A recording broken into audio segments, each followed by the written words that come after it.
There was a interesting post made recently on social media. I say that like that's supposed to narrow it down or give anyone any kind of indication of what I'm talking about. But someone said that basically you can boil down the X-Men into 10 basic plot lines. And I was like, oh, this is interesting. Let me see what this is all about. And I looked at it, and it's hard to deny it. So, Caleb, I want to get your thoughts on these real quick. Okay, enlighten me. What are the 10 plot lines? So, number one, aliens ruin Scott Summers' day. I was like, that's pretty apt. Aliens do ruin his day quite a bit. Okay. Number two, the teenage female audience surrogate, a.k.a. Kitty, Jubilee, etc., does something cool. Okay. Yeah, I can go with that. Number three, bigots ruin Scott Summers' day. Okay. All right. Yeah, I mean, there are a lot of bigots in the X-Men universe for sure. Okay. And they ruin days. Yeah, I mean, I will agree with that. Yeah. You know, in and out of the X-Men universe, bigots tend to just ruin people's day. Yeah, I was going to say, this is a microcosm of real life. Right. But it's almost like that's what they were going for. Yeah, that's what it seems like, huh?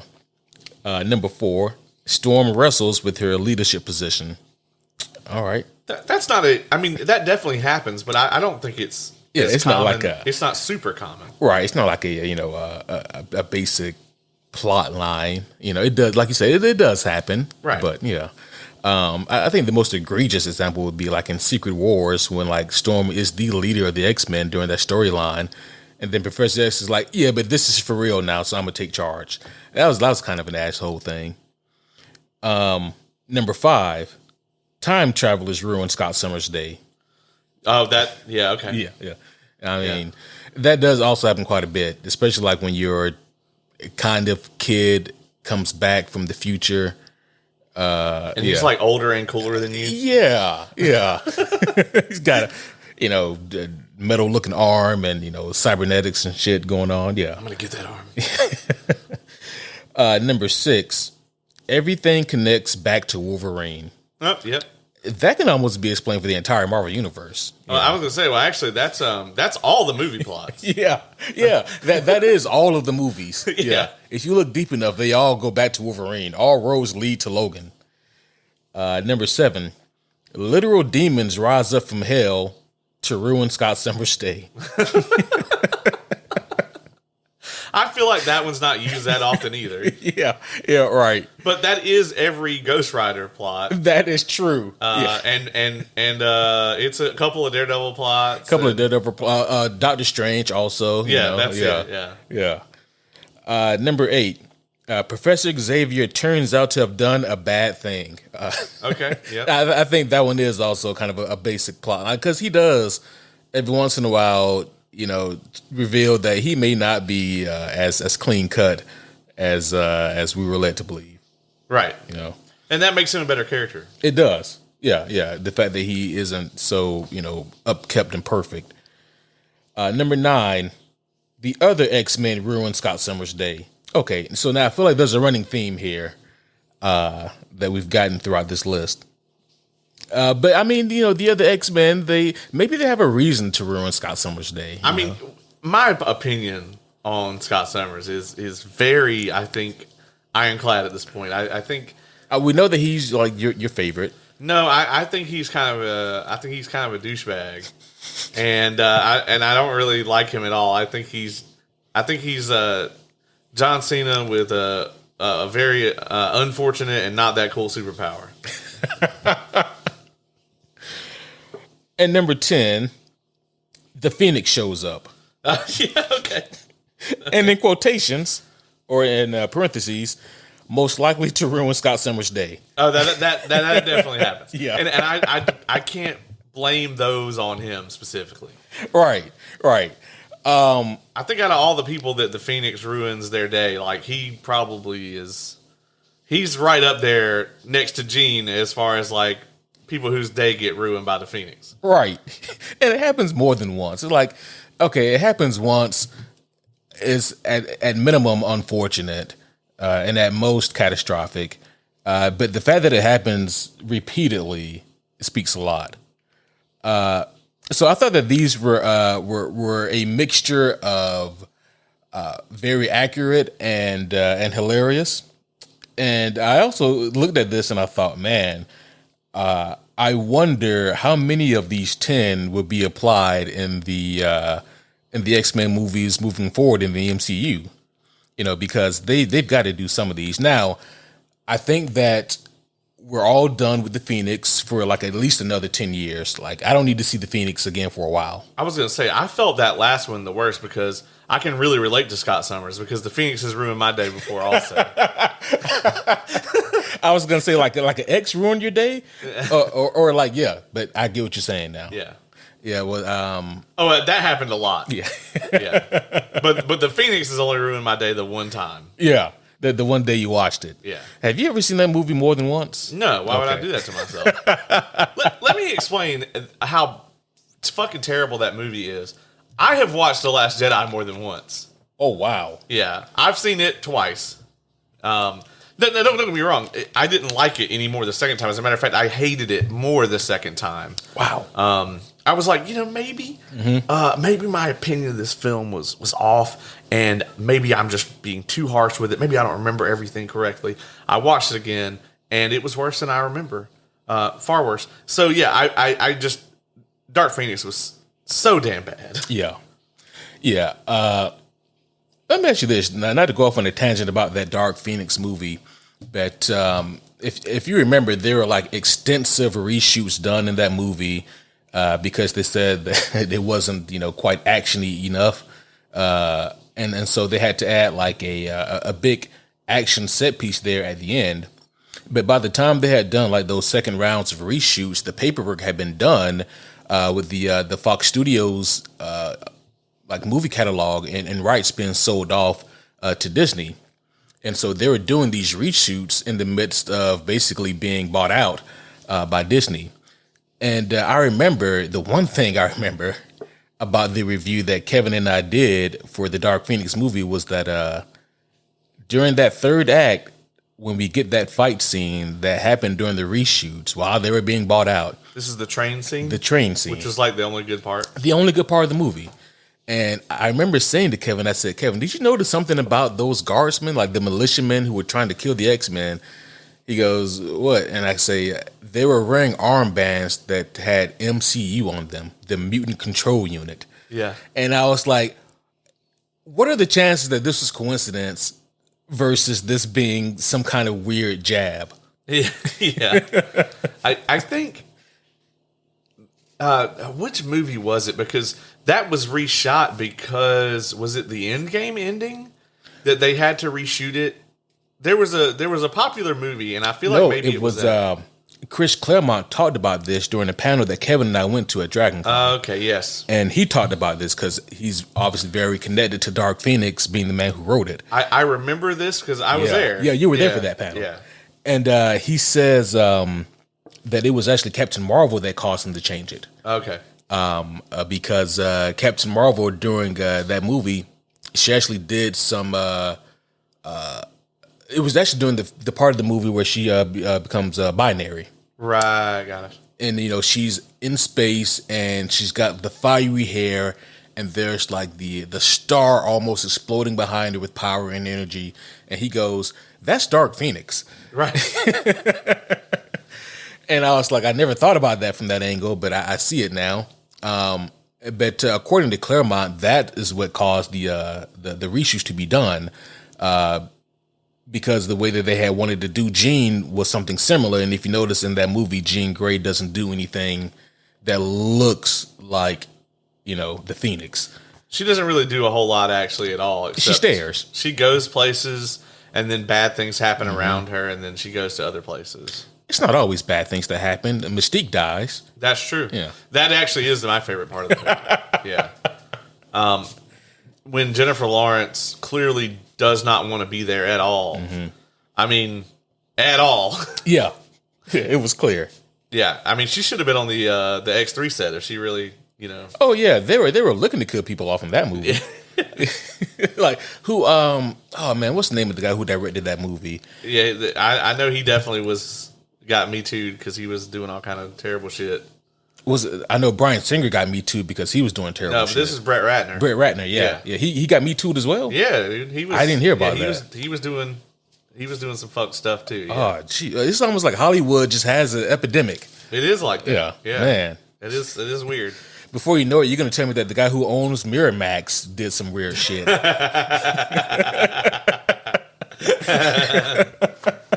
Yeah, man, that'd be wild. That'd be insane. I mean, Harvey Weinstein would never. Yeah, I was gonna say, what's next? Joss Whedon? Like that guy was on Buffy. He couldn't have done anything. He couldn't have. Yeah.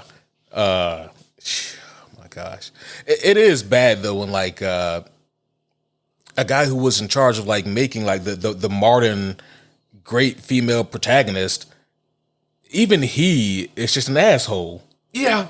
I mean, when you look at that, and it's mind blowing to see like somebody like Joss Whedon who it's like clearly he was writing from a place of I could monetize this and not from a place of this is something I actually believe in and care about. Yeah.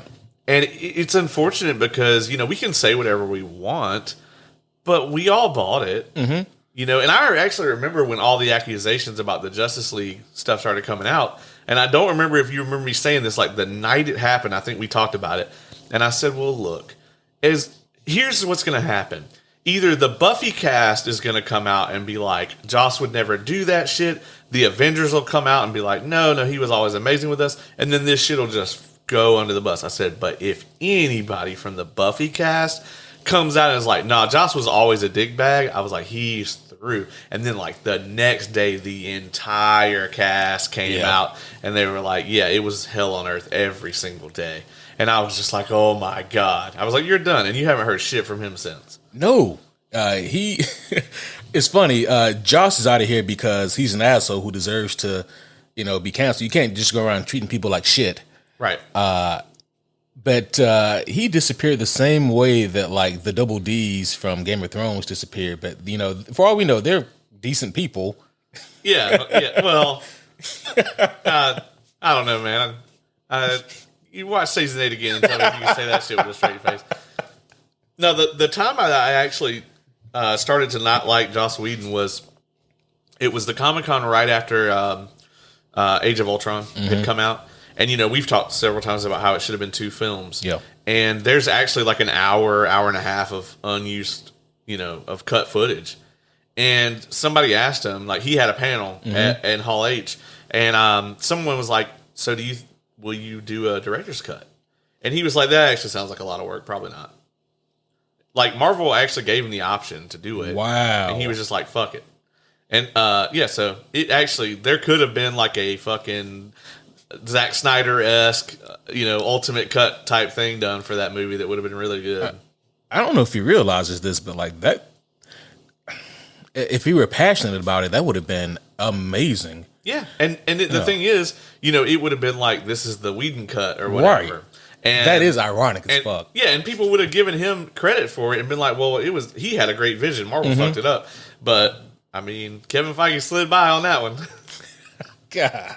When those allegations first came out, I was like, this sounds like maybe more like just an ego thing than anything else. Like, I'm the guy who made the Avengers, and so he's just got a big head. I think it made it worse. Like, I think he was already just kind of a dick bag. And a lot of these really strong creatives are. You know what I mean? Like, if you're a visionary and you have like that kind of drive or whatever, especially with like a lot of directors, they're really like that. You know what I mean? But I think he was probably an arrogant dickbag and then made those 2 Avengers movies, and then he's like, oh, I guess I'll go slum it up on the fucking Justice League set. And I think he just didn't want to be there at all. So I think it just exacerbated the whole thing. Yeah. No, agreed. Yeah. So, long story short, homies, Joss Whedon is an asshole, and Dark Phoenix is a terrible movie, and I don't know what the correlation is, but there's one there somewhere. But... Okay. Yeah. With all that being said, homies, welcome back to another very special episode of the Superhero Homies podcast. My name is Quentin, and as always, I am here with my good friend, the homie Caleb. Oh, what's up? I'm here. Surprise. Spoilers. So about 2 weeks ago, Kevin and I did an episode basically mapping out the DCU, the history of it, and looking at how they started, the prototype for it, what happened throughout, and what led to its demise. And then we talked about things to come in the future. And then the very next day, you and I hopped on the microphones, and we talked about that future with DCU Chapter 1, Gods and Monsters. And, those two episodes were very, very well received. And, people like seeing the history of it and then immediately seeing things to come. And I was like, even before we did the episode, you and I, with the Gods and Monsters preview and talking about those movies and TV shows, I had the idea to do something similar for the MCU. Now, with this episode, we've all spoken about phases 1 through 3 aplenty. And so I don't want to spend too much time on those 3 phases, simply because we all know at this point kind of the history of it and the success of it. But I primarily want to talk about the things that made phases 1 through 3 so successful and kind of use that to segue into phase 4, which is where we're probably going to spend the bulk of our time here, looking at maybe what went wrong versus the first 3. And then the reason why I wanted to do this episode right now is because in just a couple of days, we'll be watching and reviewing Ant-Man 3, which will officially kick off phase 5. All right, so all of that sounds incredible. Yes. I thought we were here. I thought this was a review for the regular Nintendo Teenage Mutant Ninja Turtles game. So I was way off. I severely misled you. But we can do this instead. I mean, there's so much to unpack with this. And I am really excited about Ant-Man, which we've talked about is like crazy that we're that hyped for it. Let me say this. The official reviews are not out as the time we're recording this, but they did already have the premiere, where they invite all the like puff piece press and everything. That's fun to say, puff piece press. And the reviews are mixed from the press. I actually want that because the press consists of hardcore comic book like nerds and then normies. And if the normies don't like it, then it's probably good. Traditionally, if the reviews from the critics are mixed, the odds are that I'm going to like it. Usually, sometimes that doesn't quite pan out. Like Multiverse of Madness, the critics were like, "Man," and then I was like, "Man," I didn't hate it. I didn't love it. I thought it was good.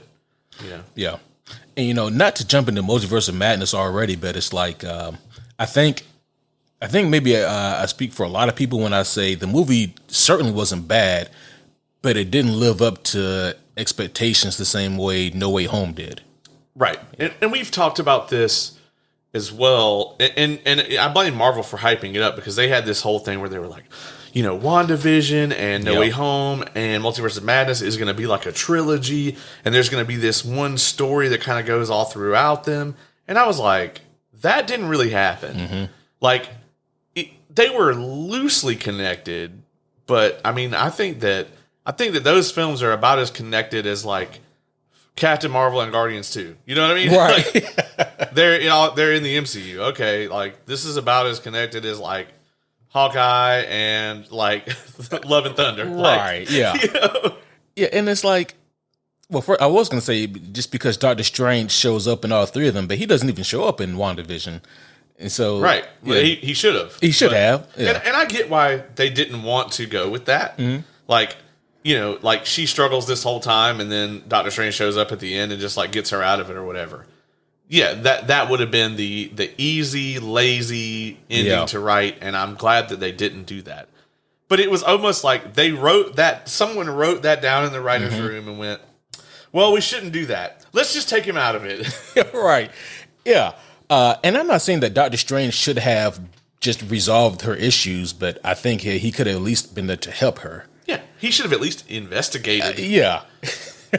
I mean, it's almost like, you have the practitioner of magic and there's this magical phenomenon going on, and you just don't decide to give him a call. Yeah, it would have been funny if they had just done a scene where he's like standing outside the bubble or whatever. Right. and he's just like, nope, I'm gonna leave this one to you all. I'm good. Yeah, I don't have time for this. And then they're like, what? He's like, this is clearly contained. Yeah, yeah, You know? yeah. If it gets worse, then give me a call. Yeah. If this thing gets bigger, call me. Yeah. But as of right now, I got bigger shit to worry about. I want to start off though by really quickly, kind of again giving Marvel their flowers and talking about the success of phases 1 through 3.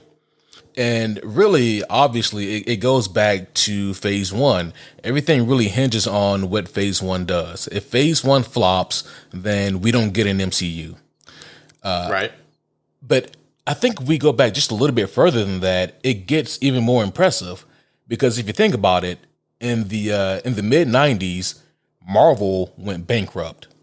They went bankrupt. The comic book industry was kind of struggling in the 90s.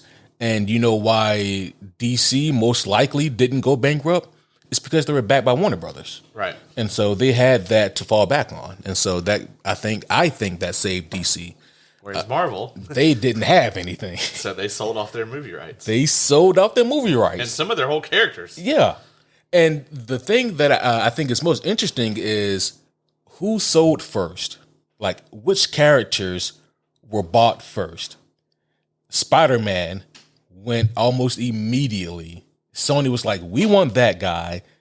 We know Spider-Man is extremely popular. People love him.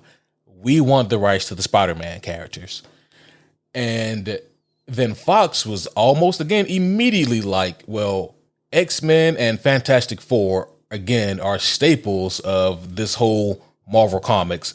Give us those guys. And the cartoon was out. And the cartoon was out. I mean, and even from a comic book standpoint, not to shit on the Avengers, but when it came to team books, it was about the X-Men. Right. You know, I mean, Avengers had some great stories, but the X-Men were the ones moving units, and Spider-Man was moving units. And a lot of people may not know this, but Fantastic Four moved a lot of units. It's hard to think about that now because the property has been dragged through the mud. Mm-hmm. But when you think about it with the X-Men especially, that cartoon was so definitive for them. Yeah. The Spider-Man cartoon was loved as well. Mm-hmm. So I definitely don't want to put it past anybody. But when it came to comic book series that were, or animated series based on comic books, Batman animated series and X-Men, and that's the gold standard, right? And they were on at the same time, yeah. And you got to know that drove a lot of sales of comics during those time frames. So. Yeah, I mean, a lot of the introductions of these characters into the mainstream were through those cartoons. And that's the people that are our age that are your primary consumers of this type of thing. You know, that 18 to 49 demo or whatever that we're always told is so sought after. That's it. I mean, a large margin of that demo grew up with those cartoons. And those cartoons got them into the comics, the video games, and then later on got them into the theater. Yeah. To spend what I'm assuming is thousands of our dollars by this point. Yeah, I'd rather not think about that. Yeah, actually. Like, how much money have we spent on superhero movie tickets in the last 20 years? It's got to be considerable. It's at least 4 digits. It's got to be. Yeah. I mean, if you think about, like, if you go see 90% of superhero movies that come out, and the average price of movie tickets, it starts to hurt my wallet a little bit. But yeah, so Marvel had to sell off a lot of their film rights just to stay afloat, and it's kind of obvious what's going to sell is what they deem to be your most popular intellectual properties. So, like we mentioned, it was the X-Men, it was Spider-Man, it was Fantastic Four, and then they got another few odds and ends here and there along the way. But so Marvel had to do that just to kind of remain afloat.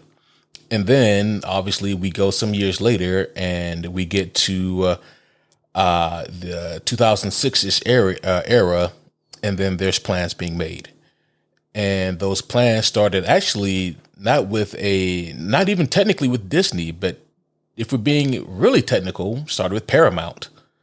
And that's where we get Iron Man 1. Right. And And not to delve too deeply into things, but we say that if Phase 1 fails, then there is no MCU. But if Iron Man fails, then there probably is no Phase 1. Iron Man was such a big deal because at that point in time, the people who were really churning money as far as single characters, we know we have Batman. Yep. And we know we have Spider-Man. And it's weird. It's like I was just talking about that. And then right after that, I would say was probably X-Men was turning out money. Yep. That's a team up. Yep. So we want to talk singular characters. After that, it's probably Superman. Superman, yeah. Because the old Donner films. Yeah. So Iron Man, who is prior to 2006, I could count on one hand the number of people I knew that could name 2 Iron Man villains. You say 2 hands or 1 hand? 1 hand. Oh yeah. One hand, 2 Iron Man villains. Right. Like you and like 2 other people. Right. It's about the only people I knew that could have answered that question for me. So it's not only that they made a good chunk of money with the movie, because the box office was substantial. I think it made the 600-700 million range, which is really big for that time frame. Right? Yeah. I mean, this was before you had like Dark Knight and Dark Knight. Was Dark Knight out yet? Dark Knight came out. Iron Man came out in May, I believe. Dark Knight came out in June. Okay, so you had Begins. Mm-hmm. And then you had all the other like previous Batman movies that were churning in cash. And then so Spider-Man was actually the big breadwinner at that time because Spider-Man 3 made tons of money. Yeah. So it wasn't just the fact that the movie made a bunch of money. It was also the fact that you had a relatively unknown character to the general American consumer, and they came out of the gate, and not only did they create an instant like icon in Robert Downey Jr.'s performance as the character. And, we can debate all day about whether he just is Tony Stark anyway and is just being himself. But yeah, it was they took this character that people didn't really know a lot about and they made a star. Right. And that was the thing that got everybody's attention quickly. And it's really funny because very soon after that, it didn't start immediately, but if you look at it, all these other major production studios started trying to replicate what Marvel was doing. Yeah. With little to nothing. Right. As far as like a powerhouse being behind them. So you fast forward to and I don't want to get ahead of myself here, by the time you fast forward to Avengers, everybody's like, well, this shit's not going to work. They're going to botch it, whatever. And then after that, after Phase 1 ended, then everyone in Hollywood started trying to emulate what they were doing. It took DC like 5 years to get that shit off the ground. Even Paramount, was it Paramount or Universal that had tried to do it with the monster franchises? Universal, yeah, it was Universal. They tried to make like a monster MCU. They were going to do a new Mummy and botched it with one movie. Yeah. Well, they came out with that cool ass Dracula Untold movie or whatever. Yeah. And everyone was like, "This movie's great." Right. And then they were like, "Yeah, so we're going to start our monster universe, but we're not going to make this the Dracula. We're going to not do it." Right. And we're going to do something else. So we're going to start it off with a Mummy remake. And I don't know that movie was like horrendously bad, but no one loved it as much as what came before it. Right. Because what came before it was like charming and thoughtful and like just had this like kind of vibe and cult following to it. Yeah. And this felt more like a money grab. Oh yeah. A shameless, soulless kind of recreation. Yeah, and not to shit on Tom Cruise, but it was also a thing where it's like it became more about Tom Cruise as the star of the movie than the Mummy. Right. So that's kind of an issue as well. As is tradition. Yeah, as is tradition. But that kind of just reinforces what we said earlier about Iron Man 1 being so important, because if one movie tanked that Universal Monsterverse, then Iron Man 1, especially being like the prototype for what would become this shared universe, if that flops, then, there probably is nothing. If the DCEU, if the first movie had been either the OG Suicide Squad movie or like Birds of Prey, Oh my then that gosh. episode you and Kevin did is 25 minutes long tops. Oh yeah, it's a cold open. Yeah. It doesn't happen, man. Right. It's going nowhere because you take a look at what Iron Man 1 like spawned off. I mean, you'd have to walk 20 miles to find somebody that doesn't know who Iron Man is. Yeah. I mean, he went from being, Kevin and I always say this, he went from being like essentially a B-list superhero, beloved amongst the comic book readers, sure, but beyond that medium, people may or may not know him. He went from that to being, he's up there now with Batman and Spider-Man in terms of popularity. Right. I mean, that's unheard of. Name 2 famous comic book butlers. Everybody would be like, Alfred and... You're right. Yeah. You'd be like, Jarvis. Like, who's that? You're like, who is Jarvis? You just made that up. Yeah. But I think another important element that people don't talk about, or maybe even forgot about, the role of Phil Coulson was so important in that first phase. I hadn't forgotten about it. Yeah, I know you haven't. Because Coulson, to me, is one of my favorite MCU characters. Mm-hmm. And him being the connective tissue kind of that ran between those films and the way that he did it, we always talk about how like the audience surrogate, right? They missed the mark on that a lot. Either they put it in the movie and it's needed, but they go way too far with it, mm-hmm. or they put it in the movie and we don't need it at all. Black Adam. Oh yeah, just that's like that was the worst part of that movie. That's the easiest example that I could come up with because that's just an example of where they tanked their own project just because they thought we needed this in it and didn't. Right. Coulson was the ultimate when it comes to modern superheroes. He was the ultimate like audience surrogate. He did an amazing job. In that role because at that point you were taking all these people that didn't know anything about these characters, maybe didn't know anything about this world, and you put Coulson in there and he's likable, he's recognizable, and he's the connective tissue, and he's also like a huge like mark for all of the heroes, and we're like, oh, that's too, Yeah. So yeah, I mean, Phil Coulson became such an integral part of Phase 1 that it hurt the audience when he died in Avengers. Yeah. Yeah, it was he became the thing that brought them together, and I don't know if I've ever read that they planned to do that from jump or not, or if that was just something that they decided to do when Avengers happened. Unfortunately, I feel like they were not great stewards of the character after that because, Kevin Feige was like, well, as far as I'm concerned with the MCU, he's gone. Mm-hmm. And Joss Whedon was on board with that too. So yeah, maybe that can change now that we're doing multiverse stuff. I don't know. Yeah. That's one multiverse redo I would be okay with. Bringing back Coulson. If we just brought Coulson back. But he had such an impactful and meaningful death. He did. Yeah. It was a great way to go out. Yeah. I can't deny that. But yeah, so we look at Phase 1 as a whole, and it's like, and this is what kind of we were getting at a couple of weeks ago with the new DCU, and that is how you start is going to be so important. Because the difference is this, like, if you take out Avengers, I think objectively speaking, Iron Man is the best movie in Phase 1. Right. I mean, because after that you get what? Incredible Hulk, Iron Man 2, Thor, then Cap. And, they're all varying degrees of fine to good, but, they're not barn burners according to today's standards. Like what we require now to be stimulated as superhero audience members is so high up now.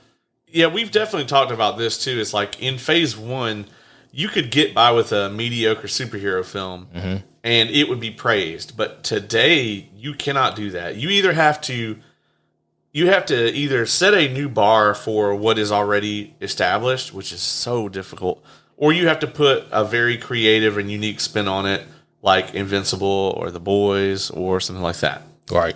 If you don't do one or the other, you're probably screwed. Like if you come out with a mediocre superhero movie, it's going to be panned by everyone, critics, audiences, whatever. Yeah. And that's the thing. Like, I think that again, Black Adam is a great example of that. Yeah. I thought that Black Adam, like, it's not reinventing the superhero wheel, but I was like, this is very refreshing. Like, this is a very strong, solid movie. I had a great time watching it. And, a lot of people, some people received it that way. Others didn't, though. And I'm like, man, I feel like if this movie had come out I don't know, maybe even just 10 years ago, the reception of this movie would have probably been completely different. Yeah. But just again, going back to just what Phase One did was that it laid the groundwork, and they took a risk, and it paid off. It paid off humongously. Well, and there was also there were no like stinkers in there. You know what I mean? Like Hulk's probably the worst movie in there. Right. I don't think anyone hated it. No. It was just fine. Yeah. And that was passable. You know, it wouldn't work now if they came out with that movie now. Right. Oh my god. Yeah. People would be like, "This is terrible." Oh yeah. Yeah. So. And you know, word of mouth did so much for Phase One, because how many people stuck around mid credits to see Nick Fury show up in Iron Man 1? I know some people were like, he did what? Right. Like, who did what? And it established that trend. It did. And then now you'll go to movies that it doesn't even, it's not even a superhero movie. Mm-hmm. You know what I mean? And people will stick around for the credits just in case, because right. it's become a norm now for movies to do that. What Phase One did, and we're going to definitely talk about this, and especially how it applies to Phase 4. But the way that Phase One did it, with some of these stingers, they were definitely like necessary, and they, you know, felt really cool to see in the moment. But the movie didn't live or die on it. Like, you weren't going to the movies just to see how it leads up to the next thing. You wanted to see the story that played out, and then on top of that, you got the icing on the cake, which was the stinger. It was also our introduction to these characters. Yeah. And we wanted to see what the Hollywood interpretation was going to be of them, because we had never really seen it other than the Hulk. Mm-hmm. You know, we didn't know what they were going to do with Thor. Loki was a huge hit with audiences. That was like the kind of Tom Hiddleston, you know, bandwagon was born from that. Right. Yeah, you know, regardless of what happened with it afterwards. In the beginning, it was great. In the beginning, it was tremendous. You know, and I've said a million times, you know, I don't really love Captain America 1, but I mean, it was fine. Yeah. You know, the cast was great. They did a really good job with what they had. It's just not for me. Yeah. You know? So, yeah, I mean, I agree with you there. Like, it wasn't like every single film was this, you know, blow you away kind of Infinity War type thing. But when you're doing serialized storytelling, you have to lay the building blocks so you can pay off later. Right. Otherwise, it's unearned. And the lead into that first Avengers film, none of us had ever seen anything like that before. Right. So even if we did see something where we were like, I didn't really love that, you were still just as hyped. Oh, yeah. Because we never got this kind of lead into this like superhero team up film before. It had never been done. And then on top of that, it did them the huge favor of not having to explain to the audience who these characters were, because we already knew who they were from their own movies. Yeah, Avengers doesn't work if they have to intro those characters. Right. You know, kind of like a Justice League movie wouldn't work if, you know, you try to intro all seven of them. Almost all of them, you know, in the movie. Right. Yeah, it would be so much harder to do that. Yeah. So they didn't have to waste time with that, and that was great. And then seeing like those individual personalities clash was great. Listen, Avengers 1, we all know now is like, it's a classic. Right. It really is. Yeah. It is the de facto like superhero team up movie. Right. Everything, all of them that have been done after that have been varying degrees of trying to either follow that formula, top it, or failing to follow it and finding out the hard way why it worked. Yeah. Yeah, exactly. And so we go into Phase 2, and almost immediately, I think that we and the MCU learned that, there's momentum that we can ride, because the movie that comes out next is Iron Man 3. And it was trash. It was trash, but it made it over $1 billion. Yeah, it doesn't hurt anything. It didn't hurt anything at all. Like, it made a ton of money, and like the reaction to it was negative. You know, the critics seemed to love it, and then the audiences hated it. And then next thing you know, you look down, and they're just on to the next movie. And they literally just act like it didn't happen. And then the MCU, like, they almost make you forget about the lack of quality of Iron Man 3 because they had a phenomenal 2014 They did. with both Guardians of the Galaxy Volume 1 and Captain America Winter Soldier. Yeah, Winter Soldier was tremendous. I mean, Yeah. it's still in almost any MCU fan you talk to's top 5. It's not any, but most. As I say, there are those people that be like, so what's your favorite MCU movies? And they'd be like, well, Ragnarok easily at the top. Right, and I'd be like, oh, dang it, I really got to go. I forgot I had something to do today. I'm sorry. I'll get the rest of the list from you later.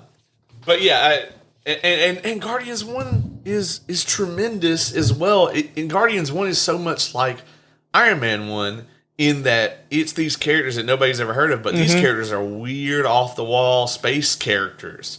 And, you get to that, and it's just like Guardians also blew it out of the water at the box office and critically. Yeah. And it's like, who would have guessed that the Guardians of the Galaxy would work? And it probably I would have bet against it. Yeah. It probably doesn't if James Gunn isn't there. Right. Yeah. Which is why I think it is so important for him to be able to get the time. Even if they have to push some of these other projects back, let him direct All-Star Superman. Yes. Because it is so... You cannot roll the dice on this. I mean, you're going to roll the dice. Right. But if you put James Gunn in there, you get like a plus 10 modifier. Right, yeah. I mean, his track record is proven. He took Suicide Squad. Oh, yeah. Which was worse than Guardians because Guardians was a huge question mark. Nobody knew anything about these characters. Suicide Squad, everybody went to see that and thought it sucked. Yeah. And then he was like, okay, well, I'm going to make a new one, and it's going to have some of these same people in it, but you're going to love it. And we did. And he was right. Yeah. He was right. So he did a great job with it. I did not ever think that a fucking Peacemaker TV show could work. No. So yeah, it is crucial for him to, if he can't direct it, he's got to have his hands all over it either way. And I hope that he can direct that movie just simply because he is writing it. And so that means that he himself knows what he wants from this movie. They should just call it James Gunn's Superman. Oh, it'll make $1 billion off of that name. Yeah. Yeah, and it has a nice ring to it. Right, it does. Yeah. And I think that phase 2, I mean, it's not like a straight upward trajectory, but it's enough, more than enough. And so that hype continues on phase 2. So like the MCU is just on this great upward swing. I mean, yes, Iron Man 3, bit of a miss, but they still cleaned up nicely at the box office. And then we go into Guardians and Cap, and those are they just own 2014. Yeah, I mean, Thor 2 is like the forgotten. Yeah, but I actually loved Dark World. I think that tonally that movie was very much spot on. Yeah. Now I don't think it's like the most incredible movie ever, but what I really wanted out of that movie is I wanted some more Asgard stuff. I wanted some more Nine Realms stuff. I wanted to see Thor out doing Thor things. Right. And we got all of that stuff. You know what I mean? I really enjoyed those aspects of the movie. I liked them flipping the fish out of water trope from the first movie that worked so well on its head and putting Natalie Portman, putting her in that position this time. All of that stuff was really good. I think where they really fucked up was the villain, man. I think that is this the first case in the MCU where we get a phenomenal actor in a villain role that looks like it should work, but for whatever reason it doesn't? I would probably also put Ronan in that category. Say Ronan the Accuser, yeah, but this Pace. This is where we started being like, oh man, because Eccleston's great. Man. Yeah, I love Eccleston. He's my favorite Doctor, and he's in The Leftovers. Check it out, guys. It's a great show. Yeah, I think he's phenomenal. I think that they buried him under prosthetics, which isn't bad. But they buried him under the prosthetics, and then they just they gave him so little to do in that movie. He's generic villain. Yeah. And they could have done so much with him. So this is where we started to see this whole thing where it was like the villains started to just be there for us to put the superheroes over. Right. Which, they were franchise building, and that was fine. And they knew that Ultron was going to knock them all down a peg eventually. And so, Ultron may have been a victim of this as well, like all throughout kind of phase 2, other than Bucky, as Winter Soldier. All of the villains kind of fell under that banner where it was just like, we're going to lead up to this and this and this. And then Ultron, ultimately, pun intended, ended up, his writing definitely wasn't bad. And he got a lot of screen time in the movie. I think, he failed to live up to expectations. Because by this point in time, you have people like myself that were not comic readers that were like, oh, who's the next guy they're going to bring out? Well, let me go watch an hour-long YouTube video about this guy. Right. Where someone like yourself would explain the comics to them. Right. And it'd be like, oh, yeah, man, I can't wait. Ultron's going to, rewind time with his I-beam. Right. Oh, yeah. So, the delta between the two started to narrow a bit. Yeah. So, yeah, I think Marvel, at this point, is starting to kind of create their own kind of poison, where it's just like, oh, well, it's like 1% comic readers and 99% normies. Okay, well, we're going to cater to the normies, and in doing so, we're converting them into the hardcore kind of nerds and comic readers, which you would think that for their wallets, that's what they wanted to do. But as we're, moving into Avengers 2, the hype for Avengers 2, man, it was through the roof. Saying Age of Ultron is the worst Avengers movie it sounds awful. It's just like, man, that's the shittiest Avengers movie. But it's an 8.5. You know what I mean? Like, the movie has so many great moments. When I think about Age of Ultron, I'm thinking about how badass was that Hulkbuster versus Hulk fight, or how about the party scene and then Ultron's first introduction. The party scene is amazing. Yeah. The Hulk versus Hulkbuster fight. I really love the whole the vision that she gives to Tony. Yeah. And then Vision himself. I was gonna say, Vision at the very end of the movie with Ultron. I love that kind of battle of ideologies and philosophy at the end there. Yeah, that was tremendous. I also love when he first comes out with them fighting over the machine and Thor coming in there and supercharging it. Yeah, and he busts out and they have that amazing moment where none of them trust him because of fucking Ultron, and then he picks up Mjolnir. Right. And everybody's just like, oh, well, that's good enough for us. Yeah. Right. And there was just so much with that movie that worked. And so just to piggyback off of what you were saying, to say it's the worst Avengers movie, that's like going into a 5-star chef's restaurant who's world renowned and saying, I had everything on the menu and it was all delicious. That was my least favorite thing, though. Right. Yeah. There's not a bad Avengers movie. There's not even a mediocre Avengers movie. Agreed. There's a good Avengers movie, and then there's a varying degrees of fucking amazing Avengers movie. Yes. Yeah. And that's why I'm not mad at Marvel taking time off from doing Avengers movie, because it is associated, that the name is associated with quality. Yeah. And so don't rush to do something just because the namesake will get you $1 billion plus. If you can't make it a banger, then don't do it. Yeah. Yeah. But you speak about Age of Ultron here, and I think that this is maybe where things get a little bit weird in terms of continuity for the MCU, just a bit, because at the end of Avengers 1, people see the giant purple guy in the floating chair. And they don't know who he is. And they don't know who, Unbelievable. It's crazy to think about, right?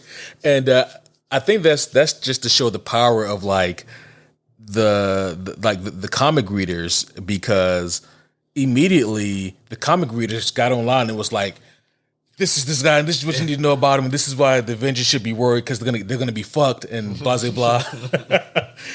And that word of mouth brought so much hype. And like you said, the same thing happened with Ultron here. The difference is, though, Ultron, unlike Loki, has no connections to Thanos whatsoever. Right. And so, at the end of Age of Ultron, and I was a victim of this as well. At the end of Age of Ultron, you see that stinger with Thanos saying, "I'll do it myself," and you're so hyped because you get to see Thanos again after Guardians, and you're like, "Yes!" But it's not until some time later where it hit me: was Thanos just watching this go down, and like, what did he have to do with any of that? Well, I think the idea was that he had sent the scepter there, knowing that the Mind Stone would have this effect on them. It's a little shaky. It doesn't quite work. Almost kind of implying that maybe like he kind of corrupted it somehow into creating Ultron. But they never really drew that kind of connective tissue or how that would work or whatever. Like, Thanos is a badass, but like, I think to like corrupt the Infinity Stone or like program it in some way is kind of beyond him. Yeah, I'm like, if you can do that, you don't really need those Infinity Stones. Yeah, what do you need them for if they're just tools to you? So yeah, I mean, he can wield them, but like that's what he would have chosen to do. You would think, right? So I don't know. That is a little iffy to me, unless it's just a situation where he sent the stone there knowing that they would fuck with it and that this kind of thing would happen. Yeah. Where it's almost like, okay, well, I'm going to send Loki there with the staff. And even if Loki gets wrecked, they'll take it and they will wreck their planet with it. Yeah. Or it'll destroy them. Yeah, one of the two would be nice for him. So, yeah, and they almost did both. Yeah. So, you look at that and the hype that we had going into Age of Ultron, because you got to remember, by this point, they had introed Thanos and the concept of the Infinity Stones in the first Avengers. So now we're all looking for them, right, in everything, because we it's kind of like, oh, you see this movie, and even you and myself were like speculating, like, oh, is this movie going to have this stone in it? Is this movie going to have that one in it? And they made the Power Stone the central like kind of part of Guardians as well, which let you know too that even out here in the far reaches of like space, we are eventually going to get connective tissue that brings all this shit together. Right. And so every time Marvel expanded, we knew that eventually it was going to contrast. Like, it was going to come back, and we were going to get everything that they had expanded this universe into was going to come back together at some point. And we got a little bit of that in Age of Ultron. And then jumped a little ahead here into Phase 3. They sprinkled a little more on that in Civil War. And then they, by the time we get to Infinity War, it's just like we have this incredible, like, not only has this never been done, but like we never even conceived that something like this could be done. Right. I mean, if I had told you that they were going to make an Infinity War movie and do it justice in 2005, I mean... Yeah, I'd be like... in 2005, I probably wouldn't believe you. You'd have been like, bro, they can't even get Batman right. Like, what are you talking about? Right. And then we get Batman Begins. Whether you had seen Begins yet. Right. It could have been early 2005. Yeah, there we go. That's Batman movie, 10 out of 10. Yeah, we can edit that out. It's fine. But how do you feel about the trend of the Avengers movies not ending the phase? I did not love it in Phase 2, admittedly, because they were like, didn't they throw Guardians 2 in at the end, or no? It was at the end of Ant-Man. Ant-Man was at the end of both phases. Yeah, and I was like, 2 and 3. Yeah. Well, no. Guardians is the end of 1, right? Or no, actually, no. Guardians was 2014, so it was. So they did end Phase 1 with Avengers. Yeah. Phase 2 ended with Ant-Man 1, right? And then Phase 3 officially ended with Far From Home. Yeah. Garbage. I didn't love it either time. Yeah, because I wanted Far From Home to go ahead and take us into a post Phase 3. Honestly, if Far From Home starts Phase 4, if they had bookended Phase 4 around Spider-Man, we would all have a much different taste in our mouth to it. But I get why, because Far From Home is such a retrospective on Infinity War and Endgame. It was that nice sort of, there is still a world, how do we breathe out from this giant breath that we just took? Yeah. And so it serves that purpose very well. It's just that, you kind of wish they had like a huge blockbuster right after that to really kick off Phase 4. But not to jump too far ahead of ourselves because, Phase 3, like, the momentum from 2 has only gotten bigger. And even though Phase 3 has probably twice the amount of stinkers in it, the overall quality, matter. yeah. I mean, you're right. It ultimately does not matter. Civil War is Phase 3, right? Yes. Yeah. I mean, and that let's be honest, it's an Avengers movie. It's Avengers 2.5. Yeah, and we have a very differing opinion on Civil War. I mean, honestly, I like Civil War. Yeah, you just don't love it. Yeah, and I love it. Yeah. So, and I don't think it's a 10 out of 10 or anything, but it's phenomenal because of all the stuff it does. Right? It's just like we were talking about with Age of Ultron. It's just like, yeah, there's things in Age of Ultron I can point to and be like, but overall, man, when I think about Civil War, I think about that amazing fucking scene where Bucky escapes, the first time, and they have all that where like even like you get the first Black Panther scene where he fights him on the rooftop, and Tony Stark tries to fight him with just the glove or whatever and just gets wrecked. I think about that end fight scene that we get between Tony and Iron Man and Bucky that has even the most like kind of normie people at home like, were we on the right side for this?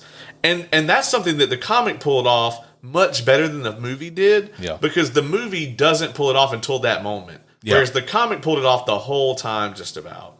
And, I've kind of maintained the stance that from a capitalistic standpoint, I understand why the movie didn't lean more into that, because that would require you to sully Tony Stark a little bit. It would require you to have him look a bit more menacing than he did. Yeah. And I understand why you don't want to do that, because he's your fucking cash cow. Yeah. So. And it was a Captain America film. Yeah. So it's almost interesting that they put it under his brand. I think maybe if they had jumped back from that a tad bit and just made it its own thing, maybe it goes a little bit differently. But I do think the way that they did it, it is ultimately a Cap movie, because it does, like, it is littered with us seeing Steve Rogers do the right thing. But what we also begin to understand in the movie, if you really look at it, is that Steve Rogers is a great person, but he's not infallible. Yeah. And so from his perspective, what is the right thing is not always going to be the right thing. He has a subjective view. Yeah. So from him, like, I'm trying to protect my childhood friend. Okay, obviously anybody would want to do that. But is your childhood friend a fucking psychotic assassin? Right. like he might have killed JFK. Right. Yeah. So, it's like, and the whole thing too, where he knew. Yeah. He knew. Yeah. About Tony's parents. He knew about that shit. Right. And that shit hurts, man. It does. And it's just like, they did such a good job with all of that stuff. And Zemo, unfortunately, got tossed into some convoluted ass ways to bring that out. Right. It's like, they had a string of tremendous ideas, but the way they decided to weave them in, it was wonky at best. Yeah, and it's unfortunate because Daniel Bruhl is great. Yeah, and they redeemed him. They did redeem him. It's like the only good thing in the show. Yeah, one of the few good things about Falcon and Winter Soldier is Zemo. The Zemo cut. Right, the Zemo cut. And I really do like all those ideas that they did with Steve and Tony, and really like developing their characters and showing like the kind of the nastier sides of both of them. I just like how I didn't like Zemo being kind of thrown into the background and just kind of pulling strings wherever they could kind of make it work. I didn't like the Sokovia Accords falling to the background. Right, and they really do. In the MCU as a whole, they just kind of... we got like a little line in, what was it? Endgame, you speaking of, with Ross? No, well, we got that, but it was recently in Phase 4 where we got that they had been revoked. We just got a little line. That's right. dropped. What was that? I don't remember what. Multiverse of Madness? It might have been. Where they say something about him being revoked, or was it one of the shows? There was so much in Phase 4, it's hard to remember. Yeah, Phase 4 is like over 50 hours long. It's longer than the first 3 phases combined. Which is ridiculous. Yeah. And in a very short time span, it seems like. Yeah, I mean, like, Love and Thunder was a terrible, quote-unquote, palate cleanser for the end of that. I mean, we got Black Panther, of course. Maybe it was that. Maybe they dropped it in that. Maybe that would make the most sense. Maybe Ross dropped it in there somewhere about the Accords being revoked. Was Ross in Black Panther 2? Yeah, he was, wasn't he? I didn't think that he had filmed anything. No, not Ross. Everett. Yeah. Yeah, he may have. Is it? What's his? Is it Everett Ross also? Oh shit! I think it is Everett Ross. Maybe that's what they got 2 Rosses. Yeah, they got 2 Rosses. Yeah, okay. Yeah, that's what I was thinking about. Yeah, okay. Yeah, then I was like, wait a minute, Thunderbolt. What the fuck? Yeah. No, he's not in it. No, Harrison Ford wasn't in it. Yeah.